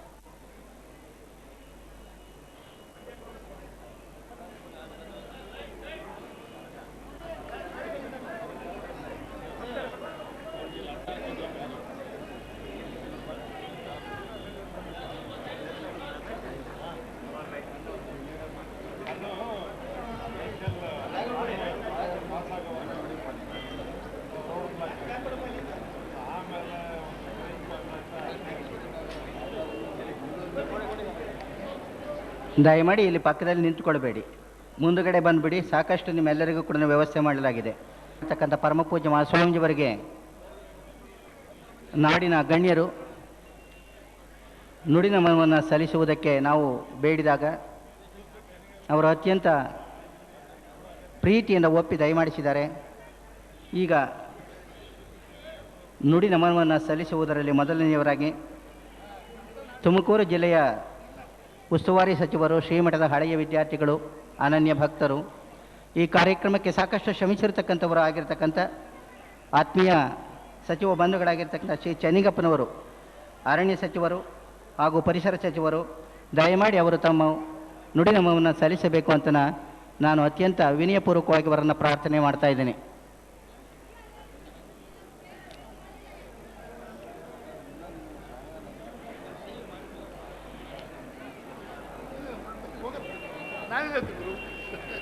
ನೀವು ಹೋಗಿಲ್ಲ. ಕರ್ತೃ ನಿಮ್ಮೆಲ್ಲರ ಆರಾಧ್ಯ ದೈವ ಡಾಕ್ಟರ್ ಶ್ರೀ ಶ್ರೀ ಶಿವಕುಮಾರ ಮಹಾಸ್ವಾಮೀಜಿಯವರ ಪಾದವನ್ನು ಪಡಮಟ್ಟು, ಅದೇ ರೀತಿ ಶಿವರಾತ್ರಿ ದೇಶಿಕೇಂದ್ರ ಮಹಾಸ್ವಾಮೀಜಿಯವರ ಪಾದವನ್ನು ಪಡಮಟ್ಟು, ಈ ಕಾರ್ಯಕ್ರಮದ ಮುಖ್ಯ ಅತಿಥಿಗಳಾಗಿ ಆಗಮಿಸತಕ್ಕಂಥ ನಮ್ಮ ರಾಜ್ಯದ ನಮ್ಮ ನಾಯಕರು, ರಾಜ್ಯದ ಉಪಮುಖ್ಯಮಂತ್ರಿಗಳು, ನಮ್ಮ ಪಕ್ಷದ ಅಧ್ಯಕ್ಷ ಸನ್ಮಾನ್ಯ ಶ್ರೀ MP ಪ್ರಕಾಶ್ ಜಿ ಅವರೇ, ಈ ರಾಜ್ಯದ ಮತ್ತು ರಾಷ್ಟ್ರದ ಭವ್ಯತೆಯ ಮತ್ತು ಅಖಂಡತೆಯನ್ನು ಕಾಪಾಡಿಕೊಂಡು ನಮ್ಮೆಲ್ಲರಿಗೂ ಆದರ್ಶವಾಗಿ ಕೇಂದ್ರ ಸಚಿವರಾಗಿರ್ತಕ್ಕಂಥ ಸನ್ಮಾನ್ಯ ಶ್ರೀ ರಾಜಶೇಖರರವರೇ, ನಮ್ಮ ನಲ್ಮೆಯ ಗೆಳೆಯರು, ಶ್ರೀಮಠದ ಭಕ್ತರು, ಹಿರಿಯ ಸನ್ಮಾನ್ಯ ಶ್ರೀ ಸೋಮಣ್ಣಜಿಯವರೇ, ಸನ್ಮಾನ್ಯ ಕೃಷ್ಣಮೂರ್ತಿಯವರೇ, ಮಧ್ಯಪ್ರಸಾದ್ ಅವರೇ, ತುಮಕೂರು ಜಿಲ್ಲೆಯ ಸಂಸದರು, ನಮ್ಮ ಗುರುಗಳಾದ ಸನ್ಮಾನ್ಯ ಶ್ರೀ ಮಲ್ಲಿಕಾರ್ಜುನ ಅವರೇ, ಸನ್ಮಾನ್ಯ ಬಯಾಪುರ ಅವರೇ, ಶ್ರೀಮಾನ್ ನಮ್ಮ ಶಿವಶಂಕರ್ ಅವರೇ, ಈ ಒಂದು ಜಿಲ್ಲೆಯ ಹಿರಿಯರು, ನಮ್ಮ ಮಾಜಿ ಸಂಸದ ಸನ್ಮಾನ್ಯ ಶ್ರೀ ಬಸವರಾಜು ಅವರೇ, ಎಲ್ಲ ನನ್ನ ಜಿಲ್ಲೆಯ ಶಾಸಕ ಸನ್ಮಿತ್ರರೇ ಹಾಗೂ ಎಲ್ಲ ಭಕ್ತ ಮಹಾ ಬಂಧುಗಳೇ, ಸ್ನೇಹಿತರೇ, ತಾಯಂದಿರೇ, ಸ್ವಾಮೀಜಿಯವರ 99ನೇ ಹುಟ್ಟುಹಬ್ಬದ ಈ ಒಂದು ಸಂದರ್ಭದಲ್ಲಿ ಈ ರಾಷ್ಟ್ರದ ರಾಷ್ಟ್ರಪತಿಗಳಾದ ಸನ್ಮಾನ್ಯ ಅಬ್ದುಲ್ ಕಲಾಂ ಜಿ ಅವರು ಹೇಳಿದಂಥ ಕೆಲ ಮಾತನ್ನು ಕಂಡಾಗ ನಾವು ಈ ಲೋಕದಲ್ಲಿ ಇದ್ದೀವೋ ಇಲ್ವೋ ಅಂತ ಒಂದು ದೇಶ ಪ್ರೇಮದ ಒಂದು ಕುರುಹು ನಮ್ಮ ಮನಸ್ಸಿಗೆ ಬರುತ್ತೆ. ಅದಕ್ಕೆ ತತ್ಸಮವಾಗಿ ಸ್ವಾಮೀಜಿಯವರ ಸೇವೆಯನ್ನ ಏನು ಸನ್ಮಾನ್ಯ ಕುಮಾರಸ್ವಾಮೀಜಿಯವರು ಈ ರಾಜ್ಯದ ಮುಖ್ಯಮಂತ್ರಿಗಳು, ನಿಮ್ಮೆಲ್ಲರ ಯುವ ನಾಯಕರು, ನಮ್ಮ ಸ್ವಾಮೀಜಿಯವರಿಗೆ ಏನು ಭಾರತ ರತ್ನ ಪ್ರಶಸ್ತಿಯನ್ನು ಕೊಡಬೇಕು ಅಂತೇಳಿ ಇವತ್ತು ಅನೌನ್ಸ್ ಮಾಡಿದ್ದಾರೆ. ಇದು ರಾಷ್ಟ್ರಕ್ಕಲ್ಲ, ರಾಜ್ಯಕ್ಕಲ್ಲ, ಇಡೀ ಪ್ರಪಂಚಕ್ಕೆ ಬರ್ತಕ್ಕಂಥ ಕೀರ್ತಿ. ಇದು ಸಾಮಾನ್ಯ ವಿಚಾರ ಅಲ್ಲ ಇದು. ಅದೇ ರೀತಿ ಸನ್ಮಾನ್ಯ ಯಡಿಯೂರಪ್ಪಾಜಿಯವರು ಅವರೊಂದು ಮಾತಾಡಿದರು, ಈ ಕಾರ್ಯಕ್ರಮನ ಮುಂದಿನ ವರ್ಷದಲ್ಲಿ ಸರ್ಕಾರಿ ಕಾರ್ಯಕ್ರಮ ಮಾಡಬೇಕು ಅಂತೇಳಿ ತೀರ್ಮಾನ ಮಾಡಿದರು. ಸ್ಪಾಟಲ್ಲೇ ಡಿಸಿಷನ್ ತಗೊಂಡು ಇವತ್ತು 5 ಕೋಟಿ ರೂಪಾಯಿಗಳನ್ನು ಖರ್ಚು ಮಾಡೋ ಮುಖೇನ ಈ ರಾಷ್ಟ್ರದ ಭವ್ಯತೆ ಅಖಂಡತೆಯನ್ನು ಕಾಪಾಡಿ ಸ್ವಾಮೀಜಿಯವರ ತಪಸ್ಸು ಬಡವರ ಮನೆಯ ನಮ್ಮೆಲ್ಲರ ಆರಾಧ್ಯ ದೈವ. ಇವತ್ತು ನಮ್ಮ ಮಕ್ಕಳನ್ನು ನಾವೆಲ್ಲರೂ ಈ ಮಟ್ಟಕ್ಕೆ ಬರಬೇಕಾದ್ರೆ ಸನ್ಮಾನ್ಯ ಚಲುವ ಸ್ವಾಮಿಯವರು ಹೇಳ್ತಿದ್ರು, ನಾವೆಲ್ಲರೂ ಈ ಮಠದ ಮುದ್ದೆಯನ್ನು ಊಟ ಮಾಡಿ ಇವತ್ತು ರಾಷ್ಟ್ರದ ಮತ್ತು ರಾಜ್ಯದಲ್ಲಿ ಇವತ್ತು ಅಧಿಕಾರ ಮಾಡ್ತಕ್ಕಂಥ ಶಕ್ತಿಯನ್ನು ಬಂತು ಅಂದರೆ ಸ್ವಾಮೀಜಿಯವರ ಕೃಪಾಶೀರ್ವಾದದಿಂದ. ನಮ್ಮ ಮರೆಯಂಗಿಲ್ಲ ಅದನ್ನು. ತಾಯಿ ತಂದೆ ಒಂದ್ ಕಡೆ ಹೋದ್ರೆ ಜೀವನಕ್ಕೆ ಅಣಿ ಮಾಡಿಕೊಡ್ತಕ್ಕಂಥ ಶಕ್ತಿ ಸ್ವಾಮೀಜಿಯವರ ಆಶೀರ್ವಾದ, ಅವರ ನಿಜವಾದಂಥ ಕೃಪೆ ನಮ್ಮಾಗಿರ್ಬೇಕಾಗಿದೆ. ಅದು ಇದೆ. ಆದ್ದರಿಂದಲೇ ಇವತ್ತು ಸಿದ್ಧಗಂಗಾ ಮಠದಲ್ಲಿ ಮೊನ್ನೆ ಒಂದು ಮೀಟಿಂಗ್ ಮಾಡಿ ನಾವು ಹೋದ್ಮೇಲೆ ನಾನು ಹೇಳಿದ್ದೆ ಮೀಟಿಂಗ್ ನಮ್ಮ ಆಫೀಸರ್ಸ್ಗೆ ಎಲ್ಲವನ್ನೂ ಅಚ್ಚುಕಟ್ಟಾಗಿ ಮಾಡಬೇಕು, ಪ್ರತಿಯೊಂದು ವಿಚಾರದ ಕೂಡ ಎಲ್ಲ ಶಿಸ್ತನ್ನು ಕಾಪಾಡ್ಕೊಬೇಕು ಅನ್ನೋ ಒಂದು ವಿಷಯದಲ್ಲಿ ನಮ್ಮ DC ಅವರು ಮತ್ತು SP ಅವರು ಮತ್ತು ಜಿಲ್ಲಾ ಅಧಿಕಾರಿಗಳು ಇವತ್ತು ಮಳೆ ಬರುತ್ತೆ ನೋಡಿ ಅಂತ ಆಗ್ಬಿಡೋದು 8 ಗಂಟೆಯಲ್ಲಿ. ನಾವು 10 ಗಂಟೆ ಆಯಿತು ಮಳೆ ಬಂತು, ಫಸ್ಟ್ ಕ್ಲಾಸ್ ಮಳೆ ಬಂತು. ಅಂದರೆ ಸ್ವಾಮೀಜಿಯವರ ಆಶೀರ್ವಾದ ಯಾವತ್ತೂ ಅವರ ತಪಸ್ಸು ಈ ರಾಜ್ಯದ ಭವ್ಯತೆ ಅಖಂಡತೆ ಶಾಂತಿ ಸಂವರ್ಧನೆಗೆ ನಿಜವಾದಂಥ ಒಂದು ಅದು ಕಾರಣ ಆಗುತ್ತೆ. ಅದನ್ನು ನಾವು ಅರ್ಥ ಮಾಡ್ಕೊಂಡು ನಂಬ್ಕೋಬೇಕು. ನಮ್ಮ ನಂಬಿಕೆ ಈ ರಾಜ್ಯ ಮತ್ತು ರಾಷ್ಟ್ರದಲ್ಲಿ ಇವತ್ತು ಏನು ಆಧುನಿಕ ಬಸವಣ್ಣ ಅಂತೇಳಿ ನಾವು ನೋಡ್ತೇವೆ. ಇವತ್ತು ಕರೆಸಿ ಮನೆಯಲ್ಲಿ ಒಂದು ಪಾದಪೂಜೆ ಮಾಡಿ ಆ ಮನೆಯನ್ನು ನಾವೇನು ಗೃಹಪ್ರವೇಶ ಮಾಡ್ತೇವೆ, ಆ ಮನೆಗೆ ಎಂದೆಂದೂ ಒಂದು ಕಳಂಕ ಬರೋದಿಲ್ಲ, ಅಶಾಂತಿ ಬರೋದಿಲ್ಲ. ಅದನ್ನು ಕಣ್ಣಲ್ಲಿ ನಾವು ಕೊಡ್ತಾ ಇರ್ತಕ್ಕಂಥ ವಿಚಾರ ಅದು. ಆದ್ದರಿಂದ ಇವತ್ತು ಒಂದು ಸೇರ್ ರಾಗಿಯನ್ನು ಬೆಳೆದಂಥ ರೈತರು, ಇವತ್ತು ಈ ಭಾಗದ ರೈತರು ನಾಡಿನ ರಾಜ್ಯದ ಮೂಲೆಯಿಂದ ಇವತ್ತು ಶ್ರೀಮಠಕ್ಕೆ ಒಂದು ಸೇರ್ ರಾಗಿಯನ್ನು ಇಟ್ಟು ನಾವು ಪೂಜೆ ಮಾಡಿ ಅನ್ನ ಊಟ ಮಾಡಬೇಕು ಅಂತ ಇವತ್ತು ಆ ಸಂಸ್ಕೃತಿ ಪರಂಪರೆಯನ್ನ ನಾವು ಅಳವಡಿಸ್ಕೊಂಡಿದ್ದೇವೆ. ಅದರಿಂದ ಇವತ್ತು 10,500 ಜನ ಮಕ್ಕಳು ಇಡೀ ನಾಡಿನ ಮೂಲೆಯಿಂದ ಬಂದು ಇವತ್ತು ತಮ್ಮ ವಿದ್ಯಾಭ್ಯಾಸವನ್ನು ಪಡ್ಕೊಂಡು ರಾಷ್ಟ್ರಕ್ಕೆ ಮತ್ತು ರಾಜ್ಯಕ್ಕೆ ತಮ್ಮ ಸೇವೆಯನ್ನು ಇವತ್ತು ಮಾಡ್ತಾ ಇದ್ದಾರೆ. ಅದು ಮಠದ ನಿಜವಾದಂಥ ಒಂದು ಸೇವೆ. ಆ ಸೇವೆ ಶ್ರೀಗಳು ಸೇರ್ತಕ್ಕಂಥದ್ದು. ಆ ಶ್ರೀಗಳ ಏನಿವತ್ತು 99 ವರ್ಷದ ಹುಟ್ಟುಹಬ್ಬದ ಪ್ರಯುಕ್ತ ಇವತ್ತು ನಮ್ಮೆಲ್ಲರ ಸಂತೋಷದ ಹಬ್ಬ ಇದು, ನಮ್ಮೆಲ್ಲರ ಮನೆಯ ಹಬ್ಬ ಇದು, ನಾವೆಲ್ಲರೂ ಮುಕ್ತಿಯನ್ನು ಕಾಣ್ತಕ್ಕಂಥ ದಿನ ಇದು. ಅಂತ ಶುಭ ದಿವಸ ಇವತ್ತು ನಮ್ಮ ಮುಖ್ಯಮಂತ್ರಿಗಳು, ನಮ್ಮ ಗವರ್ನರ್ ಅವರು, ರಾಷ್ಟ್ರಪತಿಗಳು ಇವತ್ತೇನು ಬಂದು ಇವತ್ತು ಈ ಒಂದು ಮಠದ ಬಗ್ಗೆ ಮತ್ತು ಮಕ್ಕಳ ಬಗ್ಗೆ ಪ್ರೀತಿಯನ್ನ ತೋರಿಸಿ ಇವತ್ತು ಅಬ್ದುಲ್ ಕಲಾಂಜಿಯವರು ಮಕ್ಕಳು ಹೋಗಿ ನಿಂತು ಅವರ ಆ ಒಂದು ದೊಡ್ಡ ಆ ಹುದ್ದೆಯನ್ನು ಮರೆತು ಆ ಮಕ್ಕಳಲ್ಲಿ ತಂದೆ ರೂಪದಲ್ಲಿ ಗುರು ರೂಪದಲ್ಲಿ ಹೋಗಿ ಅವರಿಗೆಲ್ಲಕ್ಕೂ ಥ್ಯಾಂಕ್ಸ್ ಕೊಟ್ಟಕ್ಕಂಥ ಸಂದರ್ಭವನ್ನು ಅರ್ಥ ಮಾಡಿಕೊಂಡಾಗ ಅವ್ರ ಸೇವೆ ಸಹ ನಾವು ಇವತ್ತು ಸ್ಮರಿಸಬೇಕು ಅಂತ ಒಂದು ಉತ್ತಮವಾದ ದಿನವನ್ನು ಇವತ್ತೇನು ಶಿವರಾತ್ರೇಶ್ವರ ಮಹಾಸ್ವಾಮೀಜಿಯವರು ಇವತ್ತು ಮೈಸೂರಲ್ಲಿ ಇವತ್ತು ಕಟ್ಟಿರ್ತಕ್ಕಂಥ ಎಲ್ಲ ಸಂಸ್ಥೆಗಳು ಮತ್ತೆ ಅಲ್ಲಿ ಕಟ್ಟಿರ್ತಕ್ಕಂಥ ಇವು ರೈತರಿಗೆ ಬೇಕಾದಂಥ ಒಂದು ಅನುಕೂಲಗಳು, ಟ್ರೈನಿಂಗ್ ಕಾಲೇಜ್ಗಳು ಮತ್ತು ರೈತರ ಮಕ್ಕಳಿಗೆ ಕೊಡ್ತಕ್ಕಂಥ ಅಪಾಯಿಂಟ್ಮೆಂಟ್ ಬಗ್ಗೆ ಮಾಡ್ತಕ್ಕಂಥ ಟ್ರೈನಿಂಗ್ ಮತ್ತು ಕೊಡ್ತಕ್ಕಂಥ ಸಹಕಾರಿಗಳನ್ನು ನೋಡಿದಾಗ ಆ ಮಠವು ಇವತ್ತು ಸಿದ್ಧಗಂಗಾ ಮಠದಲ್ಲಿ ಇವತ್ತು ಮಾಡ್ತಕ್ಕಂಥ ವಿದ್ಯಾಭ್ಯಾಸ ಇದೆ. ಅದೇ ರೀತಿ ರೈತರಿಗೆ, ಸಮಾಜ ಜನರಿಗೆ, ಶ್ರೀಶಕ್ತಿ ಗುಂಪುಗಳಿಗೆ, ಸಮಾಜ ಸೇವೆಗೆ ಇವತ್ತು ಹೊಣೆ ಆಗ್ತಕ್ಕಂಥ ಶ್ರೀಮಠ ಇವತ್ತು ಅದನ್ನು ನಾವು ಸ್ಮರಿಸಬೇಕಾಗಿದೆ. ಅಲ್ಲೂ ಕೂಡ ನಾವೆಲ್ಲರೂ ಪ್ರತಿಯೊಬ್ಬರು ಕೂಡ ಸ್ಪಂದಿಸಿ ಕೆಲಸ ಮಾಡಿ ಅವರ ಸೇವೆಯನ್ನು, ಅವರ ಆಶೀರ್ವಾದವನ್ನು ಪಡ್ತಕ್ಕಂಥ ಮೇಲರ ಆದ್ಯ ಕರ್ತವ್ಯ ಆಗ್ಬೋದು. ಆಯ್ತು, ಇವತ್ತು ಬರ್ತಕ್ಕಂಥ ಬಂಧುಗಳು ಏನಿವತ್ತು ಇವತ್ತು ಇಷ್ಟೊಂದು ಸಮಯ ಕೂಡ ಎಲ್ಲರೂ ತಾವು ಇಲ್ಲಿ ಬಂದಿದ್ರಿ. ನಾನು ಜಿಲ್ಲೆಯ ಮಂತ್ರಿಯಾಗಿ, ರಾಜ್ಯದ ಒಬ್ಬ ಅರಣ್ಯ ಸಚಿವನಾಗಿ ತಮ್ಮನ್ನು ಸಹ ಈ ಸಭೆಗೆ ಸ್ವಾಗತ ಮಾಡ್ತಾ, ಇವತ್ತೇನು ಬಂದಿರ್ತಕ್ಕಂಥ ಎಲ್ಲ ಗಣ್ಯರು ಇವತ್ತು ಶ್ರೀಮಠದ ಏನಿವತ್ತು ಶಕ್ತಿಯನ್ನ ನಾವು ಪಡೆಯಬೇಕು ಅಂತ ಬಂತೀವಲ್ಲ, ಆಶೀರ್ವಾದವನ್ನು ಪಡೆದು ನಮ್ಮ ಜೀವನದಲ್ಲಿ ಇವತ್ತು ಪಡಿತಕ್ಕಂಥ ಮುಕ್ತಿಗೋಸ್ಕರ, ಶಾಂತಿಗೋಸ್ಕರ ಮತ್ತು ನಮ್ಮ ಯುವ ಪೀಳಿಗೆ ಏನಿದೆ ಇವತ್ತು ಒಂದು ಪ್ರಶ್ನೆ ಕೇಳ್ತಾ ಇದ್ರು. ಇವತ್ತು ಈ ರಾಷ್ಟ್ರದ ಮತ್ತು ಕಾವೇರಿ ಮತ್ತು ಗಂಗಾ ನದಿಯನ್ನು ಕೂಡಿಸ್ತಕ್ಕೆ ಜೋಡಣೆ ಮಾಡ್ತಕ್ಕಂಥ ಪ್ರಶ್ನೆ ತಾವು ದಯಮಾಡಿ ಹೇಳಬೇಕು ಅಂತ ಕೇಳ್ತಕ್ಕಂಥ ಪ್ರಶ್ನೆ ಇದೆಯಲ್ಲ, ನಮ್ಮ ಯುವಕರಲ್ಲಿ ಬರ್ತಕ್ಕಂಥ ಆಸೆ. ನಾನು ನಮ್ಮ ರಾಜ್ಯದ ಮಾಜಿ ಮುಖ್ಯಮಂತ್ರಿಗಳು, ನಮ್ಮ ನಾಯಕರಾದ ಸನ್ಮಾನ್ಯ ಧರ್ಮಸಿಂಗ್ ಜಿ ಅವರನ್ನ ಎರಡನ್ನೂ ನಾನು ಮಠದ ಪರವಾಗಿ ಸ್ವಾಗತ ಮಾಡ್ತೇನೆ.